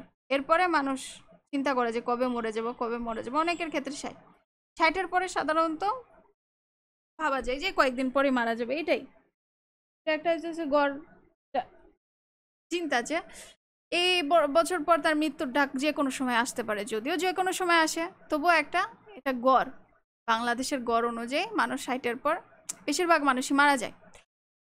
তো এই যে পলিউশন যদি না থাকতো আমরা কিন্তু অনেক দিন বেঁচে থাকতাম। আচ্ছা দেখো, water pollution spreads disease like diarrhoea and skin infections. গ্রামের এলাকায় যখন তুমি যাইবা দেখবা যে ওখানকার বেশিরভাগ মানুষ ডায়রিয়া হয়, স্কিন ইনফেকশন হয়। It also fish and plants, sorry, it also kills fish and plants. কি হয়, মাছে দেখো না কিছু কিছু ইয়া থাকে, এই পুকুর থাকে, নদী দেখবা, নদীতে এটা হয় না, পুকুরে হয়, দেখবা যে মাছ মারা যাচ্ছে। কেন মারা যাচ্ছে? কীটনাশক, এগুলোও তো দূষণ করতেছে।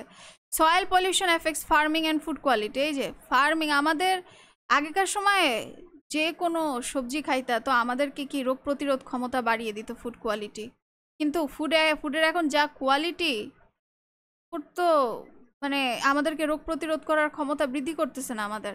তারপর noise pollution causes stress and hearing problems. Noise pollution কি, এটা আমাদের হিয়ারিং, আমাদের শোনার ক্ষেত্রে এবং আমাদের স্ট্রেস বাড়ায় দেয়। দেখবা যে তুমি খুব চিন্তার ভিতর আছে, এই সময় নয়েজ করলে বুঝো কেমন লাগে, মনে হয় যে দুনিয়া ভেঙ্গা ভুঙ্গা দিব। এবার আসি আরেকটা, এবার এটা হচ্ছে শেষের দিকে এনভায়রনমেন্টাল পলিউশনে, যে what is the situation of Bangladesh. বাংলাদেশে এই মুহূর্তে সিচুয়েশনটা কি?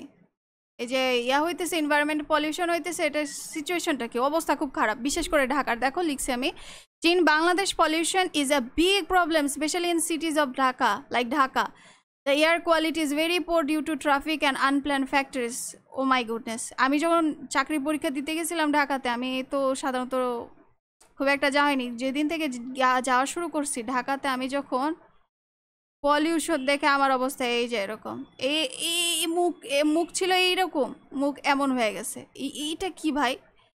আসলে কিছু কিছু মানে সুন্দর এরিয়াগুলো তো সুন্দর, কিন্তু সব দিকেই তো দেখতে হবে, তাই না? এত জঘন্য, মাই গুডনেস। তারপর rivers like Buriganga are full of waste. Buriganga, আমি দেখছি বুড়িগঙ্গা নদী, বুড়িগঙ্গা নাই আর, আসলে বুড়ে গেছে, বৃদ্ধ হয়ে গেছে, একদম শেষ। Many people suffer from health issues because of dirty surroundings. Many people suffer from health because of dirty surroundings. মানুষ প্রচুর অসুস্থ হয়। এই যে আশেপাশের অবস্থা দেখলে যে কেউ মানে এনভায়রনমেন্ট আমাদের মানসিক সুস্বাস্থ্যের জন্য খুবই দরকার, কিন্তু কি এনভায়রনমেন্ট শেষ। Next, what can we do to stop it. আমরা এই জিনিসটাকে বন্ধ করার জন্য কি করতে পারি? সবার প্রথমে আজ আমাদেরকে বেশি বেশি গাছ লাগাইতে হবে। আমরা শুধু গাছ কাটি আসবাবপত্র বানানোর জন্য। ইউজ ইকো ফ্রেন্ডলি ট্রান্সপোর্ট ব্যবহার করতে হবে। Avoid plastic and throw waste in the right place. আচ্ছা, যেখানে সেখানে, ইভেন আমিও এটা করি, তোমরাও করো, যে যেখানে সেখানে প্লাস্টিক ফেলে দিই, মোজো খাইলাম মোজো ফেলে দিলাম, চিপস খাইলাম চিপস ফেলে দিলাম, এটা করা যাবে না। The government must also make and follow strict rules. গভর্নমেন্টে অবশ্যই দরকার যে স্ট্রিক্ট রুলস করা, মানে কি বলবো, কঠিন কিছু রুল তৈরি করা, যাতে যেখানে সেখানে তুমি জিনিস ফেলতে পারবে না। ফেললেই, যেমন জাপানে ফেললেই তোমারে ওইটার জন্য জরিমানা করতে হবে। তুমি যদি কি বলে হচ্ছে ফেলার পর তুমি যদি মইরা যাও, তোমার ফ্যামিলিকে জরিমানা দিতে হবে, বুঝছো? সো এইরকম কিছু রুলস করা দরকার। So why is it important to fight pollution? এখন শেষের দিকে আমরা আসি এনভায়রনমেন্টাল পলিউশনে, যেটা if we do not stop pollution না, our future will be unsafe. অবশ্যই আমাদের ফিউচার আনসেফ হবে। আমরা আগে কি এত রোগ ছিল? হ্যাঁ, আগে এত রোগ ছিল না, এখন রোগ কেন? কারণ সব কিছুই অবস্থা খুব খারাপ। এনভায়রনমেন্টাল পলিউশনের জন্য খাবারে ভেজাল, তারপরে clean air, water and land are our basic needs. অবশ্যই যে আমাদের যে মৌলিক চাহিদা, এগুলো একটা মৌলিক চাহিদা, যে হচ্ছে আমরা আমরা এটা আমাদের এটা নিড যে আমরা একদম পরিষ্কার বিশুদ্ধ বাতাস, বিশুদ্ধ পানি, তারপর কি যে যে আমাদের যে ল্যান্ড আছে এগুলো তো নষ্ট ল্যান্ড, প্লাস্টিক মাটি খুঁড়লেই দেখা যায় প্লাস্টিক বোতল সব বের হয়ে আসতেছে, এগুলোতে ফল ভালো হয় না। তবে saving the environmental means, sorry, ফসল ভালো হয় না। Saving the environmental means saving our life.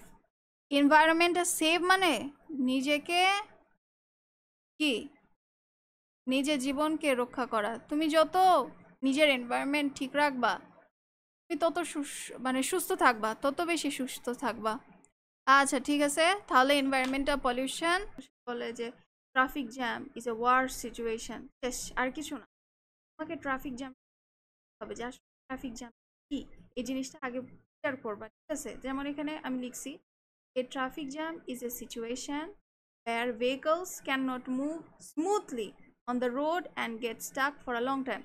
কি, ট্রাফিক জ্যাম এমন একটা সিচুয়েশন যেখানে কি রাস্তাতে যানবাহনগুলা স্মুথলি যাইতে পারে না রোডের ওপর দিয়ে, এবং একটা জায়গায় অনেকক্ষণ ধরে আটকায় থাকে।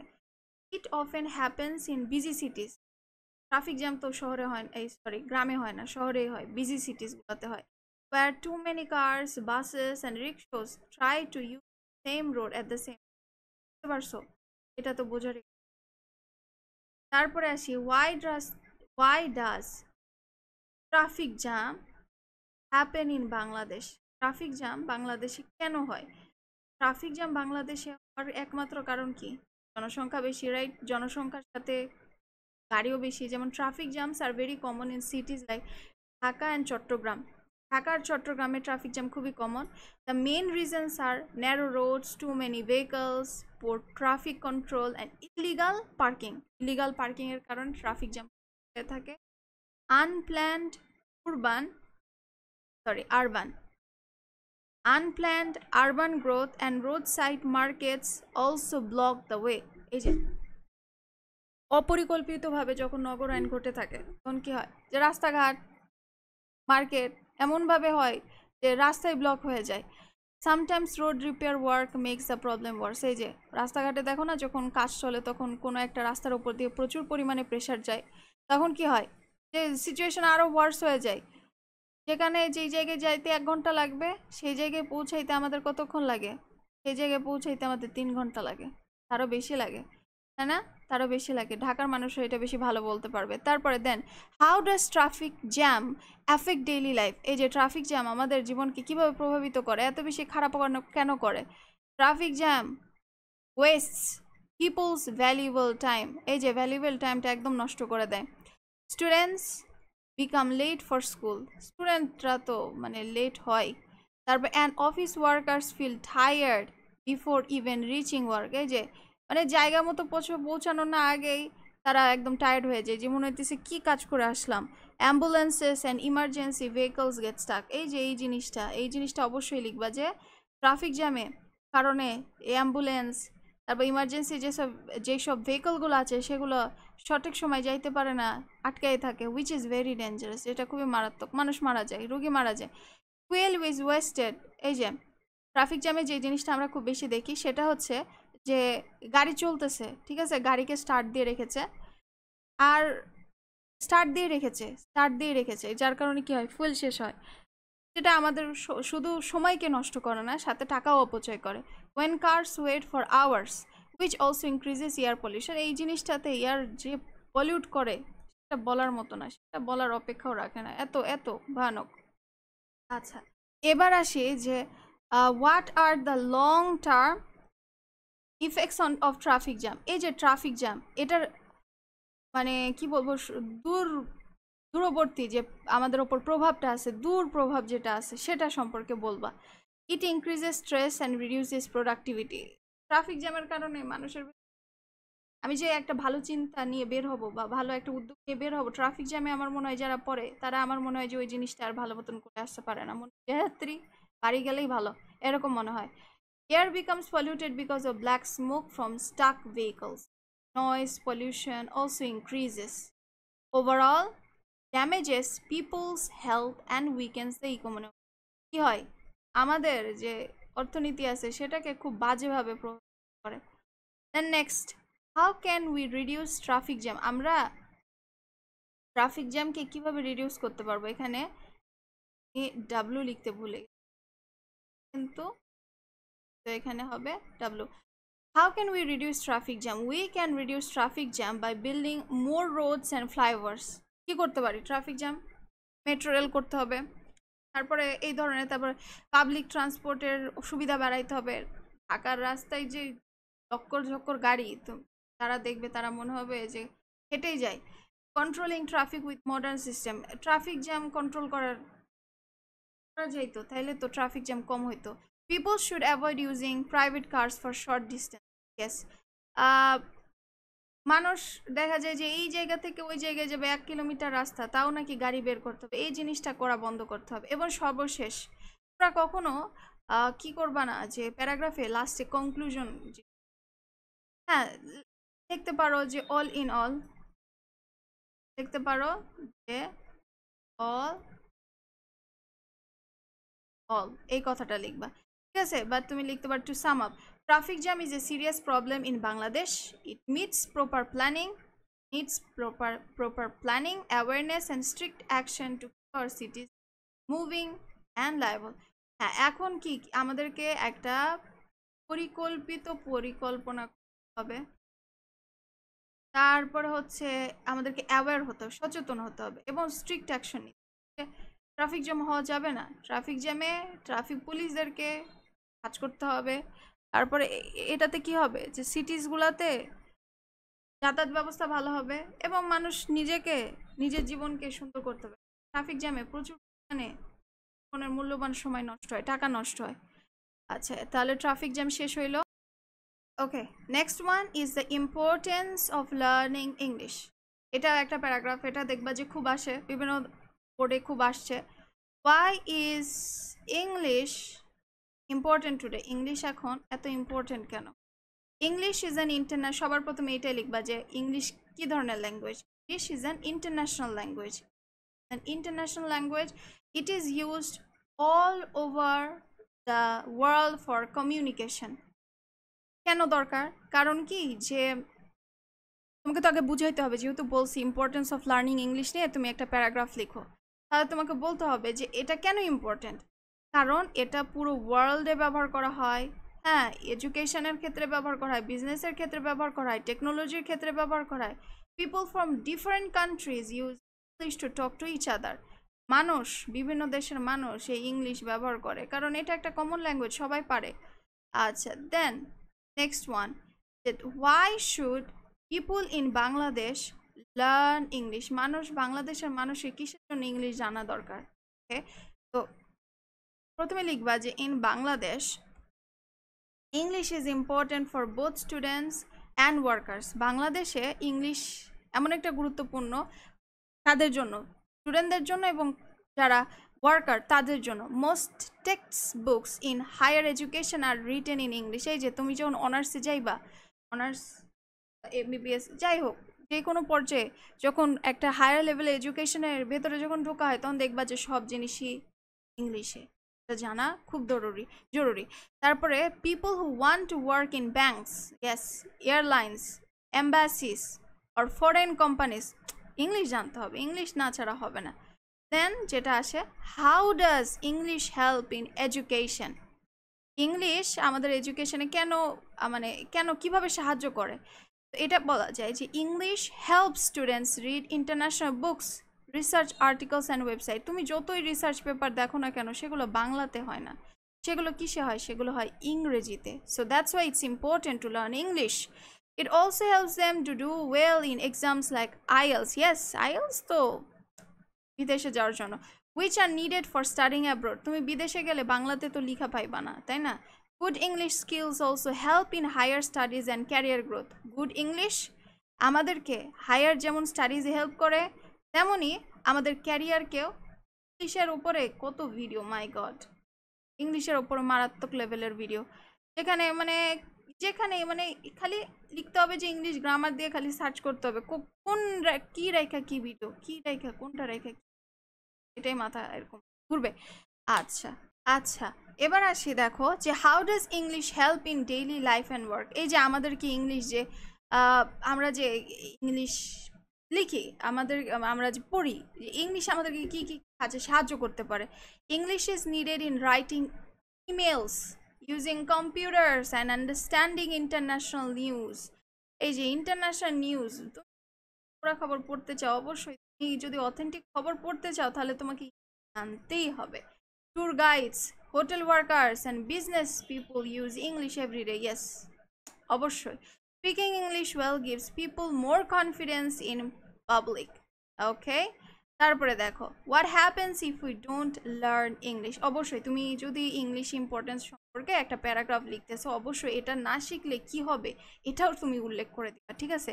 Without English people miss job opportunity. Yes, তুমি যে কোনো চাকরির জবে যাও, ইংলিশের ওপর একটা বিশাল বড় মার্ক থাকে, সেটা তোমাকে অবশ্যই ইংলিশ, যদি ইংলিশ পারো তাহলে বুঝতে হবে যে তোমার জীবনে 50% জবের দিক দিয়ে এগিয়ে আসো।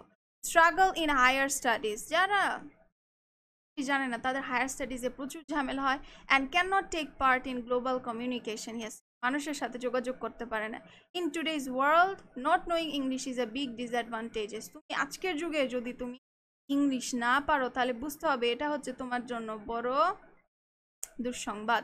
ওকে, however learning English is not just a subject in school, it is a life skill. অবশ্যই লার্নিং ইংলিশ শুধু একটা সাবজেক্ট না, এটা তো তোমাকে, এটা যে হচ্ছে একটা সাবজেক্ট আমাকে পড়তেই হবে, না পড়লে আমি পাশ করবো না, এরকম কিছু না। এটা হচ্ছে তোমার জীবনের একটা জীবনমুখী শিক্ষা।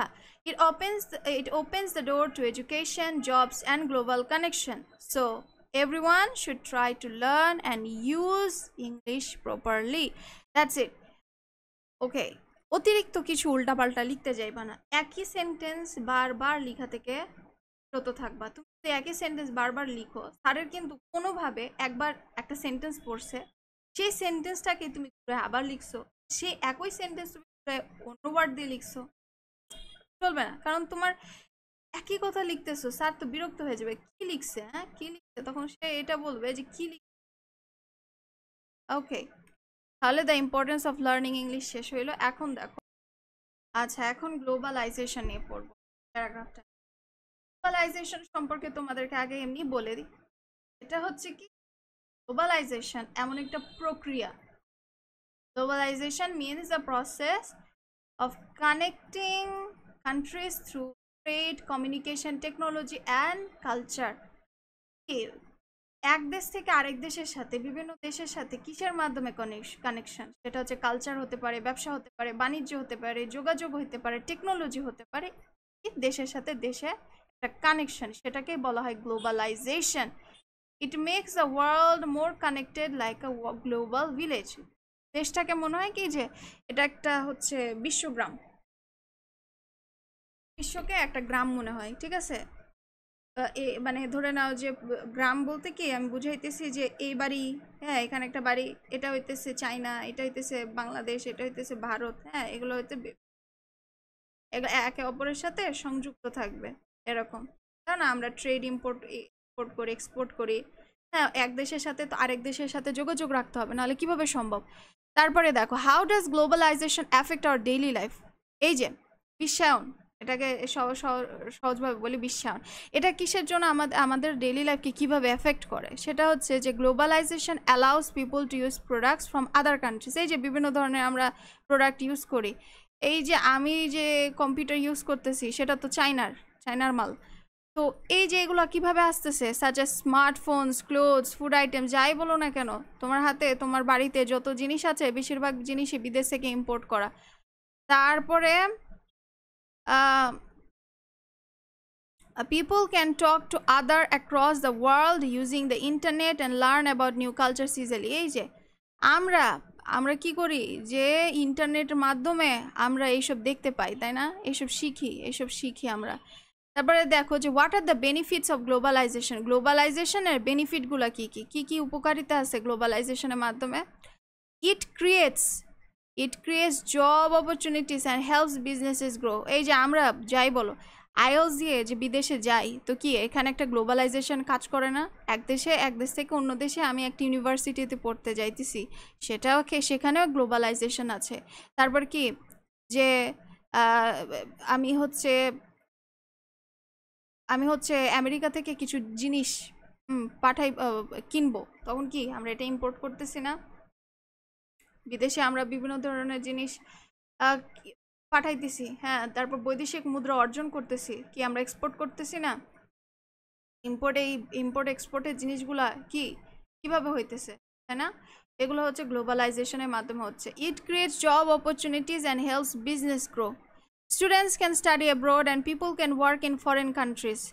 We get advanced technology, better healthcare, and more entertainment option like movies, music, books. এই যে মুভিজ, আমরা বিদেশের মুভিজ দেখি না, এগুলো গ্লোবালাইজেশনের ভিতরে পড়ে। And books from around the world. দেখবা এই যে বিদেশি আমরা কিছু বই পড়ি, কিছু না সব বই বিদেশ থেকে, বেশিরভাগই বিদেশের রিসার্চমূলক বইগুলো আছে, এগুলোকে কিভাবে আসে? গ্লোবালাইজেশন না থাকলে কিভাবে বিজনেস হবে কও? তারপর আসো যে how does globalization affect Bangladesh. এই যে গ্লোবালাইজেশন এটা আমাদেরকে কিভাবে প্রভাবিত করে, সেটা হচ্ছে Bangladesh exports clothes and earns foreign currency. এই যে আমাদের বাংলাদেশে যে গার্মেন্টসের কাজ, বাংলাদেশের যে গার্মেন্টসের পোশাক আশাক রয়েছে, এগুলো কি আমরা বিদেশে রপ্তানি করি না? বিদেশে রপ্তানি করলে কি আমরা ডলার পাই? সেই ডলারের মাধ্যমে কি হয়, তখন আমাদের ডলারের পরিমাণটা বেড়ে যায়। Many people work abroad and send money home. এই যে বিদেশে অনেক মানুষ যায় কাজ করতে, ইউএসএ বলো, আরব আমিরাত বলো, এখানে যায়, দিয়ে কি করে? আমাদেরকে টাকা পাঠায় গ্লোবালাইজেশনের মাধ্যমে। Global companies invest here and create jobs. এই যে গ্লোবাল অনেক কোম্পানি রয়েছে যেগুলো কি আমাদের বাংলাদেশে এসে তারা এনজিও খুলে যায় বলো, যাই করো না কেন, তারা কি করে এগুলো খুলে, তখন আমরা ওখানে জব করি। তারপরে students and freelancer also earn by working online for international clients. এই যে ফ্রিল্যান্সিং কইরা কি করে, বিদেশের যেসব ক্লায়েন্টগুলো আছে তাদেরকে ধরার পর তাদের কাজ করে দেয়, তাই না? তারপরে কি are there any problems with globalization? এই যে গ্লোবালাইজেশন যা আছে, এই যে কিছু প্রবলেম আছে কি? অবশ্যই আছে, কিছু তো প্রবলেম আছে, তাই না? Yes, there are some problems. এই জিনিসটাও লিখতে হবে। তুমি যখন একটা প্যারাগ্রাফ লিখতেছো তখন কি যে সেই সম্পর্কে লিখবা, একটু বিস্তারিত লিখবা, দেন কি এটার সুবিধা অসুবিধা নিয়েও লিখবা। So there are some problems too. Local products may lose popularity because of foreign goods. এই যে কি হয় যে আমাদের বাংলাদেশে, তুমি দেখো যে আমাদের বাংলাদেশে, আমি তো একটা মেয়ে, আমার তো স্কিন কেয়ার জিনিসটা খুবই প্রিয়, তো আমাদের বাংলাদেশে অনেক স্কিন কেয়ার প্রোডাক্ট আছে, ঠিক আছে? বিদেশ থেকে যদি জিনিসপাতি না আসতো তাহলে কি আমরা কিন্তু দেশীয় জিনিসই মুখে মাখতাম, কিন্তু কি মানুষ এখন কোরিয়ান প্রোডাক্ট এত পরিমাণে কিনে। এটা কিসের মাধ্যমে কিনে? এই যে গ্লোবালাইজেশন, এটা কিসের মাধ্যমে আসতেছে? ট্রেডিং এর মাধ্যমে আসতেছে। সো গ্লোবালাইজেশন যেমন উপকারিতা আছে, একটু তো অপকারিতাও আছে, তবে ভালো জিনিস সবসময় ভালো। Poor countries may become dependent on rich countries. এই যে এই জিনিসটা খুবই কষ্টদায়ক, সেটা হচ্ছে যে পোর কান্ট্রিজ যারা, তারা তো নিজে নিজে অনেক জিনিস বানাইতে পারে না। আমাদের বাংলাদেশের মতো একটা দেশে আমরা একটা সুই বানাইতে পারি না। সব জিনিস, এমনকি রিক্সার যত পার্ট আছে সেগুলো কি হয়, বিদেশ থেকে আমাদেরকে আমদানি করতে হয়, তাই না? তারপর হচ্ছে western culture May effect our own traditions and values. এই যে ওয়েস্টার্ন যে কোনো জিনিস তখন আমাদের কি করে, আমাদের উপর প্রভাব ফেলে প্রচুর পরিমাণে, তাদের কালচার নিয়ে আমরা বেশি খুব আকৃষ্ট হয়ে যায়। দেন অ্যাট লাস্ট সেটা হচ্ছে যে এত বেশি লিখার নাই, গ্লোবালাইজেশনে তুমি বেশি লিখতে পারবো না, মানে তুমি টাইমে কুলাইতে পারবো না। তুমি কতক্ষণ লিখবা একটা প্যারাগ্রাফের প্রতি? কি তুমি 1 ঘন্টা সময় দিয়ে দিবা? সম্ভব না। তো 3 ঘন্টার পরীক্ষার ভিতরে তুমি যদি প্যারাগ্রাফকেই দিয়ে দাও, হবে না। তোমাকে প্যারাগ্রাফে সময় দিতে হবে, 35-40 minutes is enough. Then all in all, globalization has both good and bad sides. It brings the world closer and creates many opportunities. অবশ্যই এটা বিশ্বকে কাছে নিয়ে আসে, but we must protect our culture and economy. সব থেকে বড় কথা হচ্ছে, হ্যাঁ আমরা তো করতেছি, অনেক অপরচুনিটি পাইতেছি, কিন্তু সবার আগে আমাদেরকে কি দেখতে হবে? আমাদেরকে দেখতে হবে যে আমাদের সংস্কৃতি এর মাধ্যমে প্রোটেক্ট হচ্ছে নাকি, ইকোনমির মানে অর্থনীতিও দেখতে হবে। If used wisely, globalization can help a country like Bangladesh grow faster and stay connected with the world. Okay, তাহলে গ্লোবালাইজেশন হলো। তাহলে চলো আমরা নেক্সট প্যারাগ্রাফে চলে যাই। স্টেশন নিয়ে কথা বলবো। ডিফরেস্টেশন মানে হচ্ছে বন নিধন, মানে বন কেটে ফেলা, উজাড় করে দেওয়া। Deforestation means cutting down tree large numbers. আর তোমরা যদি সুন্দরবনে যাও তাহলে তুমি দেখবে যে সুন্দরবনের এক পাশ কিভাবে গাছ নিধন করা হচ্ছে, স্পেশালি ফ্রম ফরেস্ট। ওই যে রামপাল বিদ্যুৎ কেন্দ্র করলো না, সেখানে দেখো নাই কিভাবে গাছ নিধন করা হলো। একটা ভালো জিনিস করতে গেলে, উন্নয়নমূলক জিনিস করতে হলে অনেক জিনিসই কেটে ফেলতে হয়। তো কিন্তু বন নিধন করলে কি ধরনের ক্ষতি হয় চলো আমরা দেখি। উইথাউট প্ল্যান্টিং নিউ ওয়ান্স, এই যে আমরা গাছ কেটে ফেলছি, বন উজাড় করছি ঠিক আছে, কিন্তু তার বদলে আমরা কোনো নতুন করে গাছ লাগাচ্ছি না। ইট ডিস্ট্রয়স দ্য ব্যালেন্স অফ নেচার। কি হয় তখন, যে আমাদের যে নেচারের একটা ব্যালেন্স থাকে, সব কিছু একটা ব্যালেন্স দরকার, সেই ব্যালেন্সটা কি হয়, সেই ব্যালেন্সটা একদিকে উঁচু হয়ে যায়, মানে দূষণের পরিমাণটা উঁচু হয়ে যায়, আর নেচারের পরিমাণটা একদম নিচুতে তলানিতে পড়ে যায়। এবার দেখো, ওয়াই ডাজ ফরেস্টেশন হ্যাপেন্স, কেন হয়? পিপুল কাট ট্রিজ টু বিল্ড হাউসেস। কি হয় দেখো, রোড করি আমরা, সিটিজ করি, সিটি মানে এগুলো বানাইতে তো দেখো না যে একটা বাড়ি বানাইতে বাঁশ লাগে, কত কি লাগে গাছের, তারপরে হচ্ছে দরজা জানালা বিছানা খাট আসবাবপত্র সব কিছু বানাইতে কি লাগে, কাঠ লাগে। কাঠ কই থেকে আসে? গাছ থেকে আসে। Forest are cleared for farming, furniture, firewood and industrial use. এই যে in poor countries like Bangladesh, people often cut trees for cooking fuel. এই যে আমরা দেখো যে অনেক গ্রামের মানুষরা কি করে, এই গাছ থেকেই কিন্তু কি তারা তাদের জ্বালানি সংগ্রহ করে। তাদের এই বিশাল বড় একটা মানুষ কিন্তু জ্বালানি হিসাবে কাঠকেই বেছে নেয়। How does deforestation affect the environment? এই যে ডিফরেস্টেশন, বন নিধন, এটা আমাদের পরিবেশের ওপর কি ধরনের প্রভাব ফেলে, সেটা হচ্ছে trees give us oxygen and keep the air fresh. Tree কি করে? আমাদেরকে অক্সিজেন দেয়, হ্যাঁ, ফ্রেশ রাখে। When trees are destroyed the air becomes polluted. Tree যখন ডিস্ট্রয় হয়ে যায় তখন কি হয়, যে পলিউশন বেড়ে যায়। It also increases the amount of carbon dioxide which leads to global warming. যেমন কয়েকদিন আগে ব্রাজিলে আমি যত সম্ভব একটা সম্মেলনে দেখতেছিলাম, তো ব্রাজিলের প্রেসিডেন্ট বলছিল যে আমাদের এখানে অনেক পরিমাণে ফ্যাক্টরি আছে ঠিকই, কিন্তু সেই ফ্যাক্টরির যে ধোঁয়া আছে সেটা হচ্ছে আমাদের দেশে যতগুলো গাছ আছে সেগুলো এরা খেয়ে ফেলতে পারবে। মানে ব্যালেন্স, একটা ব্যালেন্স আছে, এটা দেশের কোনো ক্ষতি হবে না, এরকম কিছু একটা তারা সে বলছে। আমাদের বাংলাদেশে দেখো, আমাদের বাংলাদেশে ইন্ডাস্ট্রি এত বেশি বড় না, যতটুকু আছে তত পরিমাণ কিন্তু আমাদের এখানে গাছ নেই। When trees are destroyed, the air becomes polluted. It also increases the amount of carbon dioxide. এই যে গ্লোবাল ওয়ার্মিং এর সাথে ডিফরেস্টেশনের একটা মিল আছে। তারপরে the weather becomes irregular and rainfall decreases. এই যে ওয়েদার কি হয়, ওয়েদার তো ইরেগুলার হয়ে যায়, হ্যাঁ, যখন তখন বৃষ্টি, যখন তখন না, বেশিরভাগই দেখবা যে গ্লোবাল ওয়ার্মিং এর কারণে গ্রীষ্মকালটা বেড়ে গেছে। গ্রীষ্মকাল যেমন অন্য দেশে হয় কি যে 3 মাস শীত, 3 মাস হচ্ছে এটা কি বলে গ্রীষ্মকাল, আর 9 মাসে হচ্ছে ঠান্ডা। আমাদের বাংলাদেশে হয়ে গেছে উল্টা। আমাদের বাংলাদেশে যেখানে 6 ঋতুর দেশ, সেটা 6 ঋতু ওর বলা যায় না, বলা যায় 2 ঋতুর দেশ। 3 ঋতুর মানে গ্রীষ্মকাল হয়ে গেছে। রেশিও যদি দেখো তাহলে 3 ভাগের ভিতরে 2 ভাগ হচ্ছে গ্রীষ্মকাল, আর 1 ভাগের ভিতরে হাফ ভাগ নিবে বর্ষাকাল, আর হাফ ভাগ নিবে শীতকাল, এরকমই হয়ে গেছে। এবার what are the harmful effects of deforestation? Deforestation causes floods, droughts and soil erosion. আচ্ছা, সয়েল ইরোশন মানে কি? সয়েল ইরোশন মানে বলতে বোঝায় যে এই যে নদীর ভাঙন কিন্তু এর কারণে নদীর ভাঙন হয়। গাছ যদি বেশি থাকে তাহলে নদী এত জলদি ভাঙে না। Wild animal loses there Holmes and food. এই যে ওয়াইল্ড অ্যানিমাল, যেসব হিংস্র জনজ বন জন্তু আছে, এই যে সাপ দেখো না, সাপ তাদের এই বন অঞ্চল ছেড়ে, সাপকে কিসের জন্য ঢাকার মতো একটা বড় একটা সিটিতে পাওয়া যায় কেন? কারণ কি, তাদের তো পরিবেশ নাই, তাদের তো আর বাসস্থান নাই, তারা এখানেই চলে আসবে। এটাও ডিফরেস্টেশনের একটা কারণ। People living near forest suffer from heat and water shortages. এই যে যারা বনের মধ্যে থাকে সেখানে দেখবা যে পানির কমতি, তারপরে এত পরিমাণে গরম, বলার না। Natural disasters become more common. এখনকার সময়ে ন্যাচারাল যেসব বিপর্যয়গুলো আছে, প্রাকৃতিক দুর্যোগ আছে, এটা যেন খুব কমন হয়ে গেছে। কয়েকদিন পরে শোনা যায় বন্যা হয়ে গেছে, বন্যাতে কিছু কিছু এলাকা সব সময় ডুবে থাকে। কয়েকদিন পর শোনা যায় যে গরমে স্ট্রোক করছে, কয়েকদিন পর শোনা যায় এই তো গরমে যা হয় গরমেই হয়।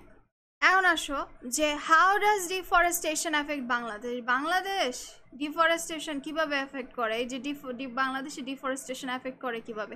In Bangladesh many forests are being destroyed especially in the hill tracts and coastal areas। এই যে দেখো যে এই যে আমাদের কি এই যে বলে না যে পাহাড় ধসে গেছে, তারপরে কোস্টাল যেসব এরিয়া আছে, এই যে সমুদ্র তীরবর্তী যেসব এলাকা আছে, যাই বলো নদীমাতৃক যে এলাকা আছে যাই বলো না কেন, সেখানে কি হয়, ভেঙে যায়, ধসে পড়ে যায়। কেন ধসে পড়ে যায়? মাটির যে গাছের যে শিকড় আছে, শিকড়টাকে কিন্তু করে মাটিকে আঁকড়ায় ধরে রাখে, সেটাই তো নাই, গাছই তো নাই, আঁকড়ায় ধরবে কি দিয়া? এই জন্য কি হয়, ধস হয়। তারপর দিস মেক্স ফ্লোডস অ্যান্ড ল্যান্ডস্লাইডস ওয়ার্স। এই যে বন্যা তো হয়, সাথে এই যে এমনভাবে মাটিগুলো ধসে যায় যে আমি যখন অনেক দিন আগে আমি আমার হচ্ছে হচ্ছে নদীমাতৃক একটা এলাকাতে গেছিলাম, ওখানে চারিপাশে নদী, আশেপাশে গাছ নাই, এই জন্য মাটিও ধসে যায়। It also reduces biodiversity, increases climate risk. এই যে কি হয়, আমাদের যে হচ্ছে জীব বৈচিত্র্য আছে সেই জিনিসটাকে এটা আস্তে আস্তে কমাই দিচ্ছে। অনেক প্রাণী আছে যে সেই রকম পরিবেশ পাচ্ছে না, তখন এক স্থান থেকে আরেক স্থানে চলে যায়। আবার কি যে ক্লাইমেট, আমাদের যে আবহাওয়া আছে, জলবায়ু আছে, এটাও পরিবর্তন হয়ে যাচ্ছে। মনে হয় যে এটা কোনো কারো গায়ে লাগতেছে না, কারণ দেশকে তো উন্নত হইতে হবে, দেশকে উন্নত করার জন্য প্রচুর পরিমাণে ফ্যাক্টরি করতে হবে, গাছপালার কোনো দরকার নেই, জিনিসটা হয়ে গেছে এরকম। What can be done to stop deforestation? এই যে ডিফরেস্টেশন কমাতে আমাদের কি কি করা দরকার? Obviously you have to say that trees লাগাইতে হবে এবং protect our forest. The government must stop illegal logging and create strong laws. তো এই যে কি আমাদের এইখানে কিন্তু বন জঙ্গল যে নিধন করার ব্যাপারে গভর্নমেন্টও বুঝে, কি গভর্নমেন্ট কিছু করে না, কারণ এখানে হয়তো গভর্নমেন্টের স্বার্থ, এখানে গভর্নমেন্ট স্বার্থ থাকে। তারপরে public awareness is also important. মানুষকে সচেতন হতে হবে যে আমরা গাছ এখান থেকে দিব না, আমাদের এখানেই কাজ থাকবে এরকম। তারপরে এবার আসি একদম সর্বশেষ, এত বেশি লেখার দরকার নেই, বেশি লিখতে গেলে তুমি দেখবা যে গ্রামারে আইটেমে পাইতেছ না, অ্যাপ্লিকেশনের সময় পাচ্ছ না, কম্পোজিশনের সময় পাচ্ছ না, এটা করা যাবে না। সো লাস্টলি সে যে however deforestation is a serious threat to our environment and future. If we do not take action now, we will face great danger. Saving trees means saving our life and our planet. একটা জিনিস মনে রাখবা, লাস্টে এই কোডটা দিয়ে দিবা যে গাছ বাঁচানো মানে নিজের জীবন বাঁচানো, পরিবেশ বাঁচানো, দেশকে বাঁচানো এবং পৃথিবীকে বাঁচানো। ওকে, আচ্ছা নেক্সট প্যারাগ্রাফ হচ্ছে ক্লাইমেট চেঞ্জ নিয়ে। ক্লাইমেট চেঞ্জ নিয়ে আমরা যে প্যারাগ্রাফ আছে সেটা হচ্ছে ক্লাইমেট বলতে কি বোঝে। ক্লাইমেট বলতে জলবায়ু বলো, আবহাওয়া বলো, একই সব। Climate change means long term changes in the earths weather patterns, especially temperature and rainfall. It mostly happens because of pollution and too much carbon dioxide in the air. এটা কেন হয়? ওই যে carbon dioxide, globalization, climate change সব একই category, বুঝছো? তারপর what causes climate change? The main causes are the burning of fossil fuels like coal, oil and gas, cutting down trees and releasing harmful gases from factories and vehicles. These activities increase the earth's temperature. সবার প্রথমে কি লিখবা, climate চেঞ্জটা কি সেটা আগে লিখ। এবার আসি যে ক্লাইমেট চেঞ্জ কি কারণে হয়, কেন হয়। এই যে আমরা ফসিল ফুয়েল আছে যেগুলো হচ্ছে ভূগর্ভস্থ, যেমন অনেক দিন পুরনো কিছু গাছ আছে যে যখন চাপা পড়তে পড়তে সেখানে কি ফুয়েল তৈরি হয়। অনেক সময় দেখো না যে মাটি খুঁড়তে যে কয়লা পাইছে, গ্যাসের খনি পাইছে, এই যে এই জিনিসগুলা, তখন কি এগুলো কি প্রচুর পরিমাণে বার্ন হচ্ছে, প্রচুর পরিমাণে এগুলো অপচয় হচ্ছে। তারপর রিলিজিং হার্মফুল গ্যাসেস, অনেক ফ্যাক্টরি থেকে প্রচুর পরিমাণে হার্মফুল গ্যাস রিলিজ হয়। এই সব ধরনের অ্যাক্টিভিটিগুলো কি হয়, আর্থের টেম্পারেচার বাড়ায় দিতেছে। What are the effects of climate change? এই যে ইফেক্ট আছে ক্লাইমেট চেঞ্জের যে প্রভাব পড়তেছে সেটা কি, এটার কারণে কি হয়, গ্লোবাল ওয়ার্ম হয়ে যেতেছে, আমাদের বিশ্ব গরম হয়ে যাইতেছে, hot. As a result the ice in the polar regions, এই যে অ্যান্টার্কটিকার বলো এই ওই পাশে দেখো যে বড় বড়, কয়েকদিন আগে এরকম একটা খবর শুনছিলাম, আমার মনে নাই, যে বিশাল বড় যে শৈল পাহাড় আছে বা এরকম পাহাড় আছে সেটা ভেঙে গেছে, মানে যেটা কখনো মানুষ কল্পনাই করেনি সেটা ভেঙে গেছে, মানে গলতে শুরু করছে। ভাঙে কেন, মানে গলতে শুরু করছে, যেটা কখনো হয় নাই। It also causes floods, droughts, storms and extreme heat. এই যে কি হয়, খরা হয়, ফ্লুড হয়, হ্যাঁ, তারপর স্টর্ম হয়, extreme heat, my god extreme heat, farmers lose crops. এই যে প্রচুর গরমও যেমন ঝামেলা, প্রচুর বন্যাও ঝামেলা, ঝামেলা অতিরিক্ত যে কোনো জিনিসই ঝামেলা হয়ে গেছে। And people suffer from water shortages and health problems. কিছু কিছু এলাকাতে দেখবা যে এত পরিমাণ গরমের কারণে নলকূপের পানি নিচে পড়ে যায়, নিচে হওয়ার কারণে নলকূপ থেকে আর পানি আসে না। তখন কি হয়, 1 গ্রাম 2 গ্রাম পর থেকে পানি নিয়ে আসতে হয়, পানির এত শর্টেজ। এবার আসো দেখো, এবার আসি যে how does it affect Bangladesh. এটা বাংলাদেশকে কিভাবে এফেক্ট করে। বাংলাদেশে এফেক্ট করে ভাবে যে Bangladesh is one of the countries most affected by climate change. Bangladesh এমন একটা দেশ, এটা একটা বদ্বীপ না, এখানে 6টা ঋতুর দেশ আছে, এখানে একটু গরমির হইলেই তো ঝামেলা। Flood, cyclones and river erosion destroy Holmes and land. River erosion মানে কি, নদী ভাঙ্গন। People in coastal areas often lose everything. এই যে কক্সবাজারই দেখে নাও, কক্সবাজারে যদি একটু বৃষ্টি হয়, হ্যাঁ, যখন একটু জলোচ্ছ্বাস হয়, তখনই মানুষ তো ওখান থেকে সরাই ফেলে না। কেন সরাই ফেলে, এই যে climate change. Salty water enters the rivers and harms crops and drinking water. এই যে এই লবণাক্ত পানির কারণে কি হয়, ফসলের প্রচুর পরিমাণে ক্ষতি হয়। What can be done to stop climate change? এই ক্লাইমেট চেঞ্জ স্টপ করার জন্য আমরা কি কি ব্যবস্থা নিতে পারি, হ্যাঁ, কি কারণে এগুলো মানে নিধন করা যাবে, যে ক্লাইমেট চেঞ্জটা আগের মতো করা যাবে। যদিও আগের মতো কখনোই হবে না, এটা করতে আমরা আমরা ধ্বংসই করছি 20 বছর ধরে, 2 বছরে কখনো ঠিক করা যাবে না। যত বছর ধরে ধ্বংস করতে হয় তত বছর ধরেই ঠিকঠাক করতে হয়। এবার আসি, what can we be done to stop climate change. কি করতে পারি আমরা to fight climate change? We should reduce pollution, plant more trees, use solar energy, recycle West. ওই যে গ্লোবালাইজেশন, সরি, ক্লাইমেট চেঞ্জ বলো, গ্লোবাল ওয়ার্মিং এর মতো, ওই যে সেম জিনিস চলে আসে। People should use public transport and save electricity. The government and citizens must work together. এটা খুবই ইম্পর্টেন্ট, শুধু সরকার কাজ করলে হবে না, আমাদের জনগণকেও কাজ করতে হবে। Lastly, climate change is a global problem with local impacts. এই যে ক্লাইমেট চেঞ্জ একটা বিশ্ব প্রবলেম, কি এটার ইম্প্যাক্ট কি কারণে, আমরা লোকালরাই আমরা বুঝতে পারতেছো না যে lastly climate change is a global problem. আমাদের আমাদের উপরে, লোকালদের উপরে প্রচুর পরিমাণে ইম্প্যাক্ট পড়ে এটার উপরে। তারপরে if we do not take action now, the future will be unsafe. Obviously, by living responsibly, we can protect the earth for ourselves and future generations. এই যে আমরা যদি প্রোটেক্ট করতে চাই পৃথিবীকে, তাহলে কি হতে হবে, আমরা যদি আমাদের পরের প্রজন্মকে ঠিকঠাক করতে চাই, তাহলে আমাদেরকে এখন থেকে রেসপন্সিবল। ওকে, ডান, ক্লাইমেট চেঞ্জ ডান। আচ্ছা, এবার আসো সোশ্যাল মিডিয়া নিয়ে। সোশ্যাল মিডিয়া কিন্তু ইম্পর্টেন্ট, এর আগে কয়েকটা আসছিল। এবং সোশ্যাল মিডিয়া সবার প্রথমে অবশ্যই ক্লিয়ার করবা, what is social media. Social media refers to online platforms where people can share information, photos, videos and messages. এটা এমন একটা অনলাইন প্ল্যাটফর্ম যেখানে মানুষ কি করে, তথ্য শেয়ার করে, ফটো শেয়ার করে, ভিডিও শেয়ার করে, মেসেজেস শেয়ার করে, লিক হয়ে যায়। Popular social media sites include Facebook, Instagram, WhatsApp, TikTok, YouTube। এর মাধ্যমে আর কি, আর কিছু জানা থাকলে লিখো, এগুলোই তো কমন, এগুলোই জানি। Then why do people use social media? মানুষ কিসের জন্য সোশ্যাল মিডিয়া ইউজ করে? অবশ্যই কানেক্টেড থাকার জন্য। কাদের সাথে? ফ্যামিলির সাথে, ফ্রেন্ডসের সাথে, নতুন বন্ধু করার জন্য, তাই না? Share daily updates, learn new things, watch entertainment and express their opinions. আচ্ছা, many students and professionals also use it to study or do online business. অনেক স্টুডেন্টস কি করে, একটা ছোটোখাটো বিজনেস তৈরি করে। প্রফেশনাল যারা, তারা কি করে, এই অনলাইন বিজনেসটাকে বেছে নেয়। তারপরে দেখো, what are the advantages of social media. Social মিডিয়াতে থাকার অ্যাডভান্টেজটা কি? হ্যাঁ, আমরা অনেক সময় খবরের কাগজ পড়ি না, যেসব জিনিস আমরা পড়ি না সেগুলো সোশ্যাল মিডিয়াতে অবশ্যই চলে আসে, right?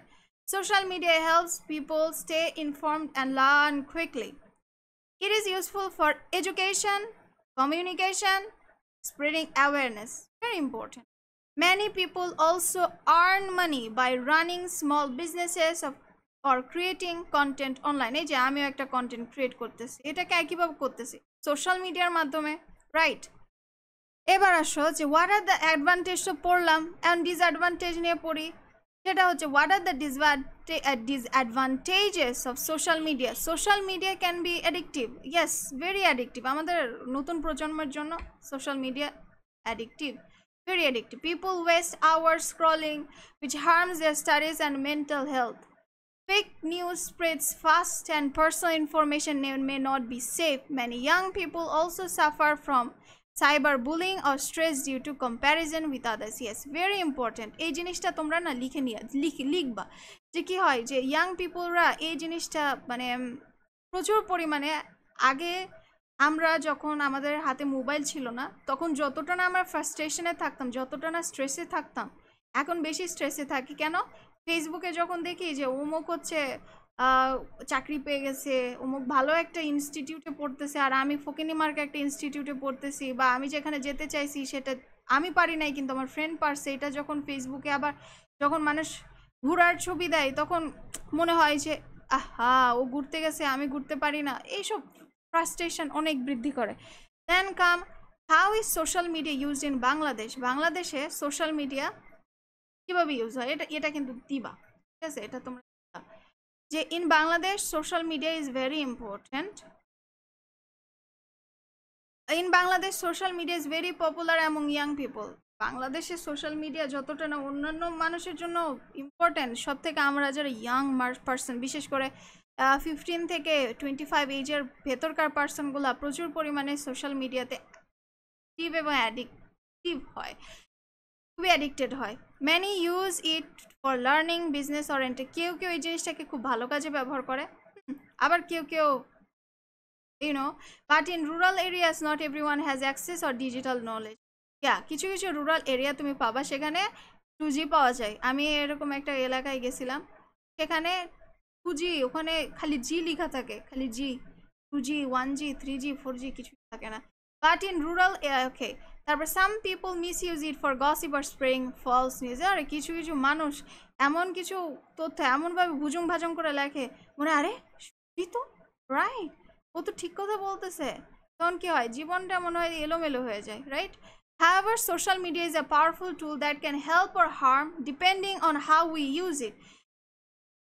We should use it wisely. অবশ্যই আমাদেরকে খুবই চিন্তা ভাবনা করে এই জিনিসটাকে ইউজ করা উচিত। For learning, connecting and growing. তুমি লার্ন করলা মানে তুমি শিখলা তাহলে হবে না, ভালো প্ল্যাটফর্ম খুঁজতে হবে। Not for wasting time or hurting others. Yes, time waste করা যাবে না, আবার কি কাউকে দিয়ে কথা, okay? Next paragraph is internet. What is internet? আমরা যদি বলি হোয়াট ইজ ইন্টারনেট, সেটা হচ্ছে the internet is a global network that connects millions of computers and people. It helps us to share information, communicate and do many things online within seconds. Internet কি আমরা এটা জানি, কি করে যে লক্ষ লক্ষ মানুষকে কানেক্ট করে, কিসের মাধ্যমে? কম্পিউটার কানেক্ট, পিপল কম্পিউটার মাধ্যমে, মানুষ আর কম্পিউটার কানেক্টেড হয়। আচ্ছা, ইট helps us to share information, communicate and do many things online within seconds. সেকেন্ডের ভিতরে আমাদের সব কাজ হয়ে যায়। আগে আগে তোমাদের কথা বলি, আগে যখন মানুষ ভার্সিটিতে পরীক্ষা দিতে যাইতো তখন কি হইতো যে ভার্সিটিতে পরীক্ষা দেওয়ার জন্য ভার্সিটিতে যেতে হতো। আমি থাকি আমাকে চট্টগ্রাম ভার্সিটির একটা ফর্ম ফিল আপে, এখানে ফর্ম ফিল আপ করে আবার আসতে হতো, আবার কবে আবার অ্যাডমিট কার্ডের জন্য যে কবে, এখন কি এখন নিজ নিজ বিভাগীয় এলাকাতে পরীক্ষা, কত উন্নত। Why is the internet important? এখন দেখো বলে হচ্ছে ইন্টারনেট এত ইম্পর্টেন্ট কেন? Internet is important in almost every part of life. Helps in education, business, communication, banking, shopping, entertainment, and more. Students use it to study, and workers use it for their jobs. এরকম করে লিখবা। তারপর what are the benefits of the ইন্টারনেটের benefit আছে, সে যেমন benefit লিখবা তেমনই তার যে অপকারিতা বা ডিসঅ্যাডভান্টেজ লিখবা। তো আগে দেখি বেনিফিট সম্পর্কে। সবার আগে তুমি বেনিফিট দিই, ডিসঅ্যাডভান্টেজ দিয়ে শুরু, ঠিক আছে? লস দিয়ে শুরু করবো। Internet makes life easier and faster. Can attend online classes, search for information, send emails, and talk to people around the world. Many people find business or work from home use the internet. It also helps in social communication through Facebook, WhatsApp, YouTube, and other apps. ওকে, তাহলে কি জিনিস শিখলাম? যে আমাদেরকে আমরা online ক্লাসে attend হইতে পারি, ইনফরমেশন সম্পর্কে সার্চ করতে পারি, ইমেল সেন্ড করতে পারি, কত কি। তারপরে কি, যে আমরা সোশ্যাল কমিউনিকেট করতে পারি ফেসবুকের মাধ্যমে, হোয়াটসঅ্যাপের মাধ্যমে, ইউটিউব এন্ড আদার অ্যাপস। আমরা ভিডিও কল করতে পারি, একে অপরকে দেখতে পারি। What are the problems of using the internet? এই যে ইন্টারনেট ব্যবহারের কি কি প্রবলেম আছে আমার বল। অনেক প্রবলেম আছে। সবার প্রথমে ইন্টারনেটে আমরা প্রচুর আসক্ত হই, অ্যাডিক্টেড হই। Too much use of the internet can waste time and harm health. Yes, যারা প্রচুর পরিমাণে টিভি দেখে বা সরি নট অবভিয়াসলি টিভি হবে, কারণ এখন তো কার্ডের মানুষ মানে টিভিতে, রাইট? এই যে আমরা প্রচুর পরিমাণে এত পরিমাণে করি, ইন্টারনেট ঘাটাঘাটি করি, আমরা ভুলেই আমাদের সময় হবে। Students may get addicted to games or social media. Yes. Cyberbullying, fake news, and online scams are also big. Yes, প্রচুর স্ক্যামিং হয়। It also damage eyesight and reduce outdoor activities. Yes, আমার ভাইগুলার তো এখন দেখবা যে খুব অল্প বয়সে মানুষকে চশমা, রাইট? কেন? এই যে how is the internet used? Bangladesh, the internet is now widely used in cities and towns. Online classes, job applications, mobile banking, and freelancing are becoming popular. এখন সব জিনিস খুবই ইজি হয়ে গেছে, ভবিষ্যতে আরো ইজি হবে, right? However, in villages, many people still lack proper internet access. যতই বলুক যে গ্রামে এখনো প্রপার ইন্টারনেট অ্যাক্সেস নাই, তাও আমি বলবো যে গ্রামের মানুষও এখন অনেক কয়েক আছে যে উন্নত না, but still all in all the internet is a great tool in modern life. If we use it properly and safely, it can help us grow in knowledge, work and communication. সর্বোপরি আমরা যেটা বলতে পারি, এটা modern লাইফের জন্য একটা বড় একটা যন্ত্র।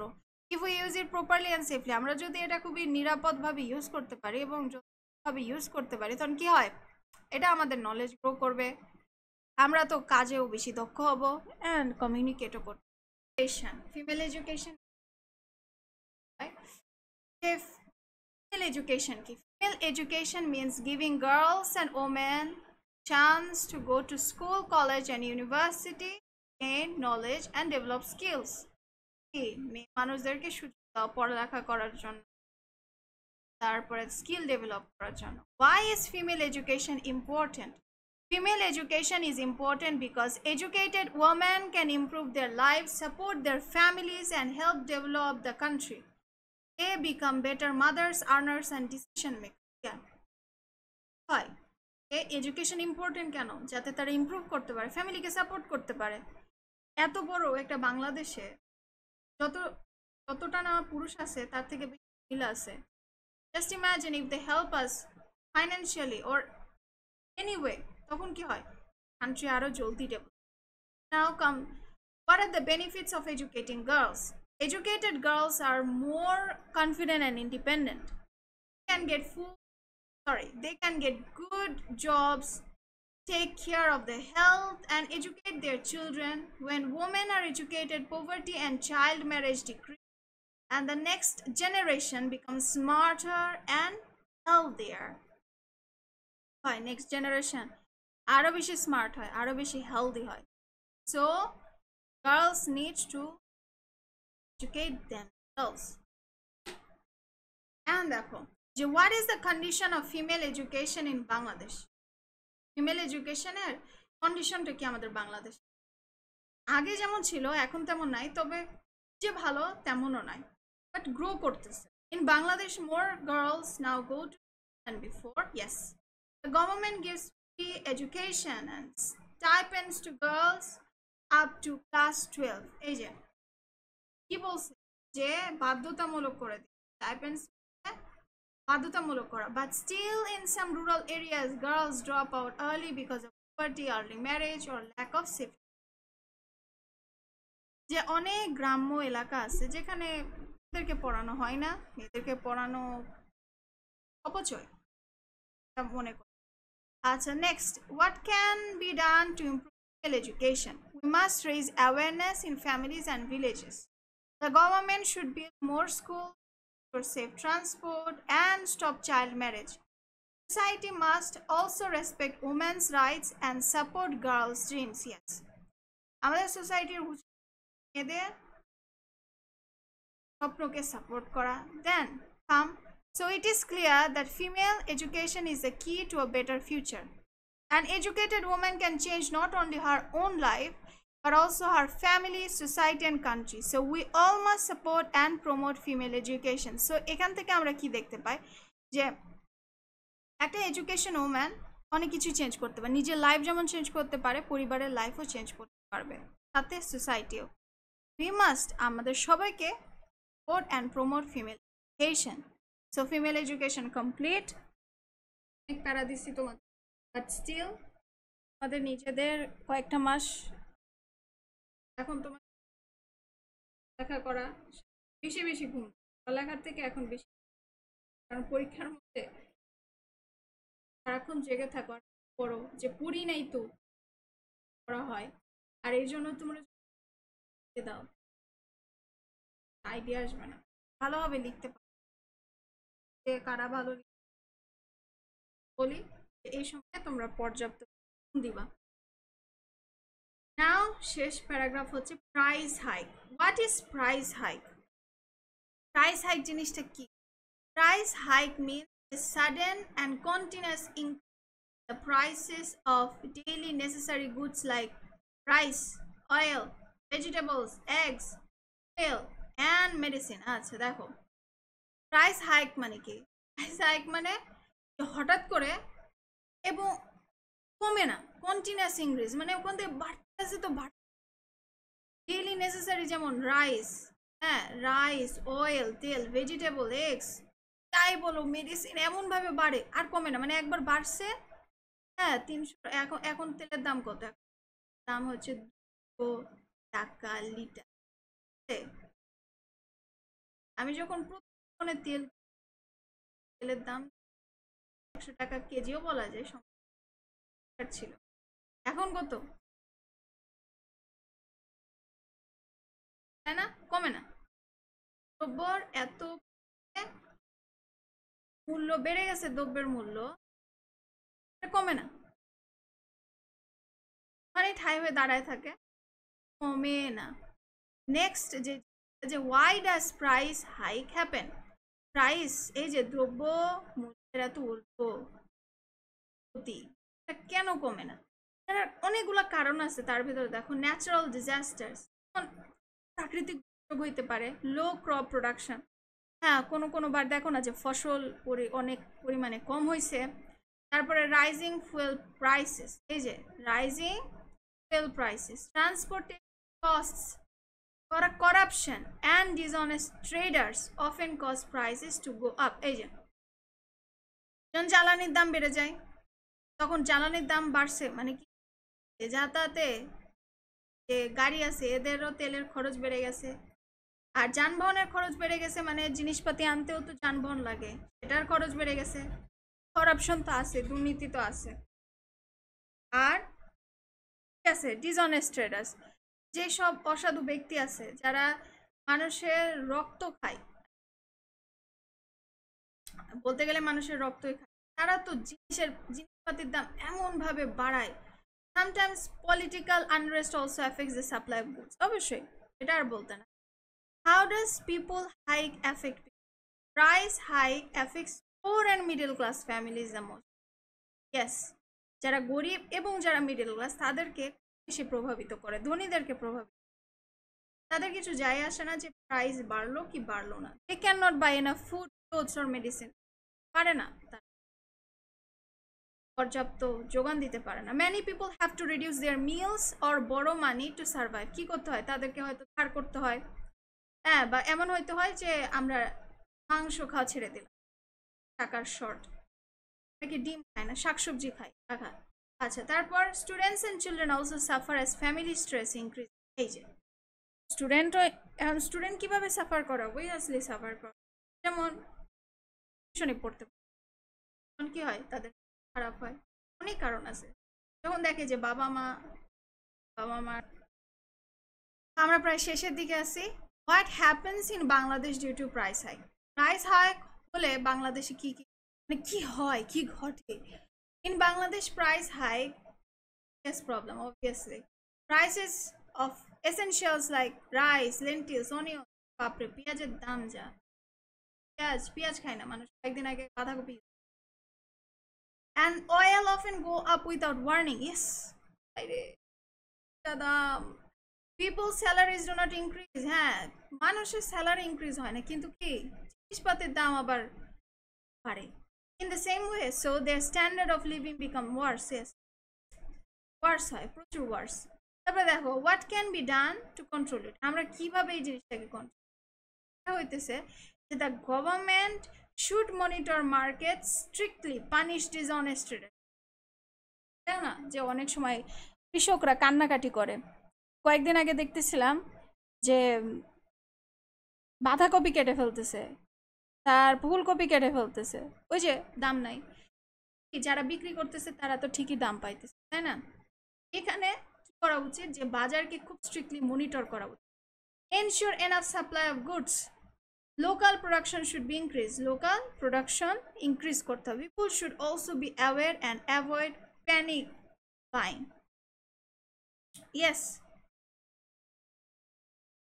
কি যে কিছু জিনিস যখন বেড়ে যায় সেটাকে কেনা বন্ধ করতে, কিসের জন্য, চেষ্টা করার জন্য। ওকে, নাও thus we can say that price hike is a big challenge for our country. If it is not controlled, poor people suffer more. Yes, so both government and citizens must work together to keep prices stable and ensure a peaceful life. Okay, so আমাদেরকে ensure করার জন্য obviously সবসময় government citizen একসাথে কাজ করতে হবে। তাহলে আজকে এই পর্যন্ত। যে প্যারাগ্রাফ তোমরা যখন লিখবা কাটাকাটিটা কম করবা, হ্যাঁ, আর যদি কাটাকাটি করাই লাগে, ধরো যে আমি একটা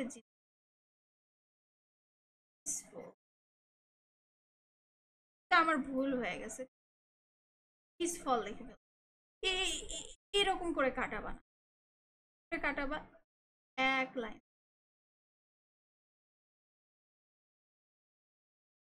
এক লাইন, এইরকম করে কাটাইবা না, এইরকম করে কাটাইবা না। হ্যাঁ, আর কি করা যাবে না, তার কাটা করা যাবে, তার কাটা করা যাবে, এইগুলো জিনিসটা খুব খারাপ লাগে। মাথা ঠান্ডা করে লিখবা, গ্রামাটিক্যাল আইটেমে বেশি হইবা। গ্রামাটিক্যাল আইটেমে ইংলিশ সেকেন্ড পেপার এমন একটা সাবজেক্ট যেখানে 100-র মধ্যে 85 তোলা কোনো ব্যাপারই না। যদি তোমার গ্রামাটিক্যাল আইটেম কত থাকে, 60 থাকে, মেবি 60 ভিতরে তুমি যদি 55-50 তোলা কোনো ব্যাপারই না, ভালো করে পড়ে আসো। কিন্তু তুমি যদি মনে করো যে সামনে এইচএসসি আর 2 মাস বাকি আছে, সম্ভব না। কারণ কি, কারণ নিজস্ব ডিপার্টমেন্টাল পরীক্ষা পড়া থাকে, তাই না? কেউ সায়েন্স ব্যাকগ্রাউন্ডের, আর্টস ব্যাকগ্রাউন্ডের, কেউ কমার্স ব্যাকগ্রাউন্ডের, ওগুলো পড়া লাগে। তো এখন তোমরা যা পড়ছো স্ট্রেস নেওয়ার কোনো, স্ট্রেস নিয়ে কোনো হয়ও না, সারা জীবন স্ট্রেস করেই গেলাম, হয় না। তো don't stress. R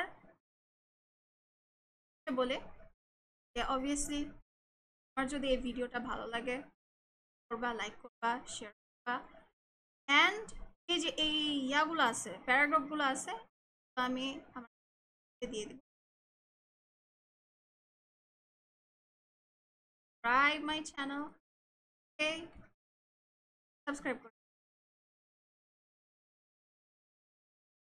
subscribe my channel.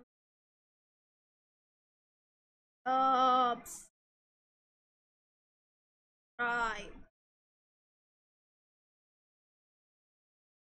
my channel, guys.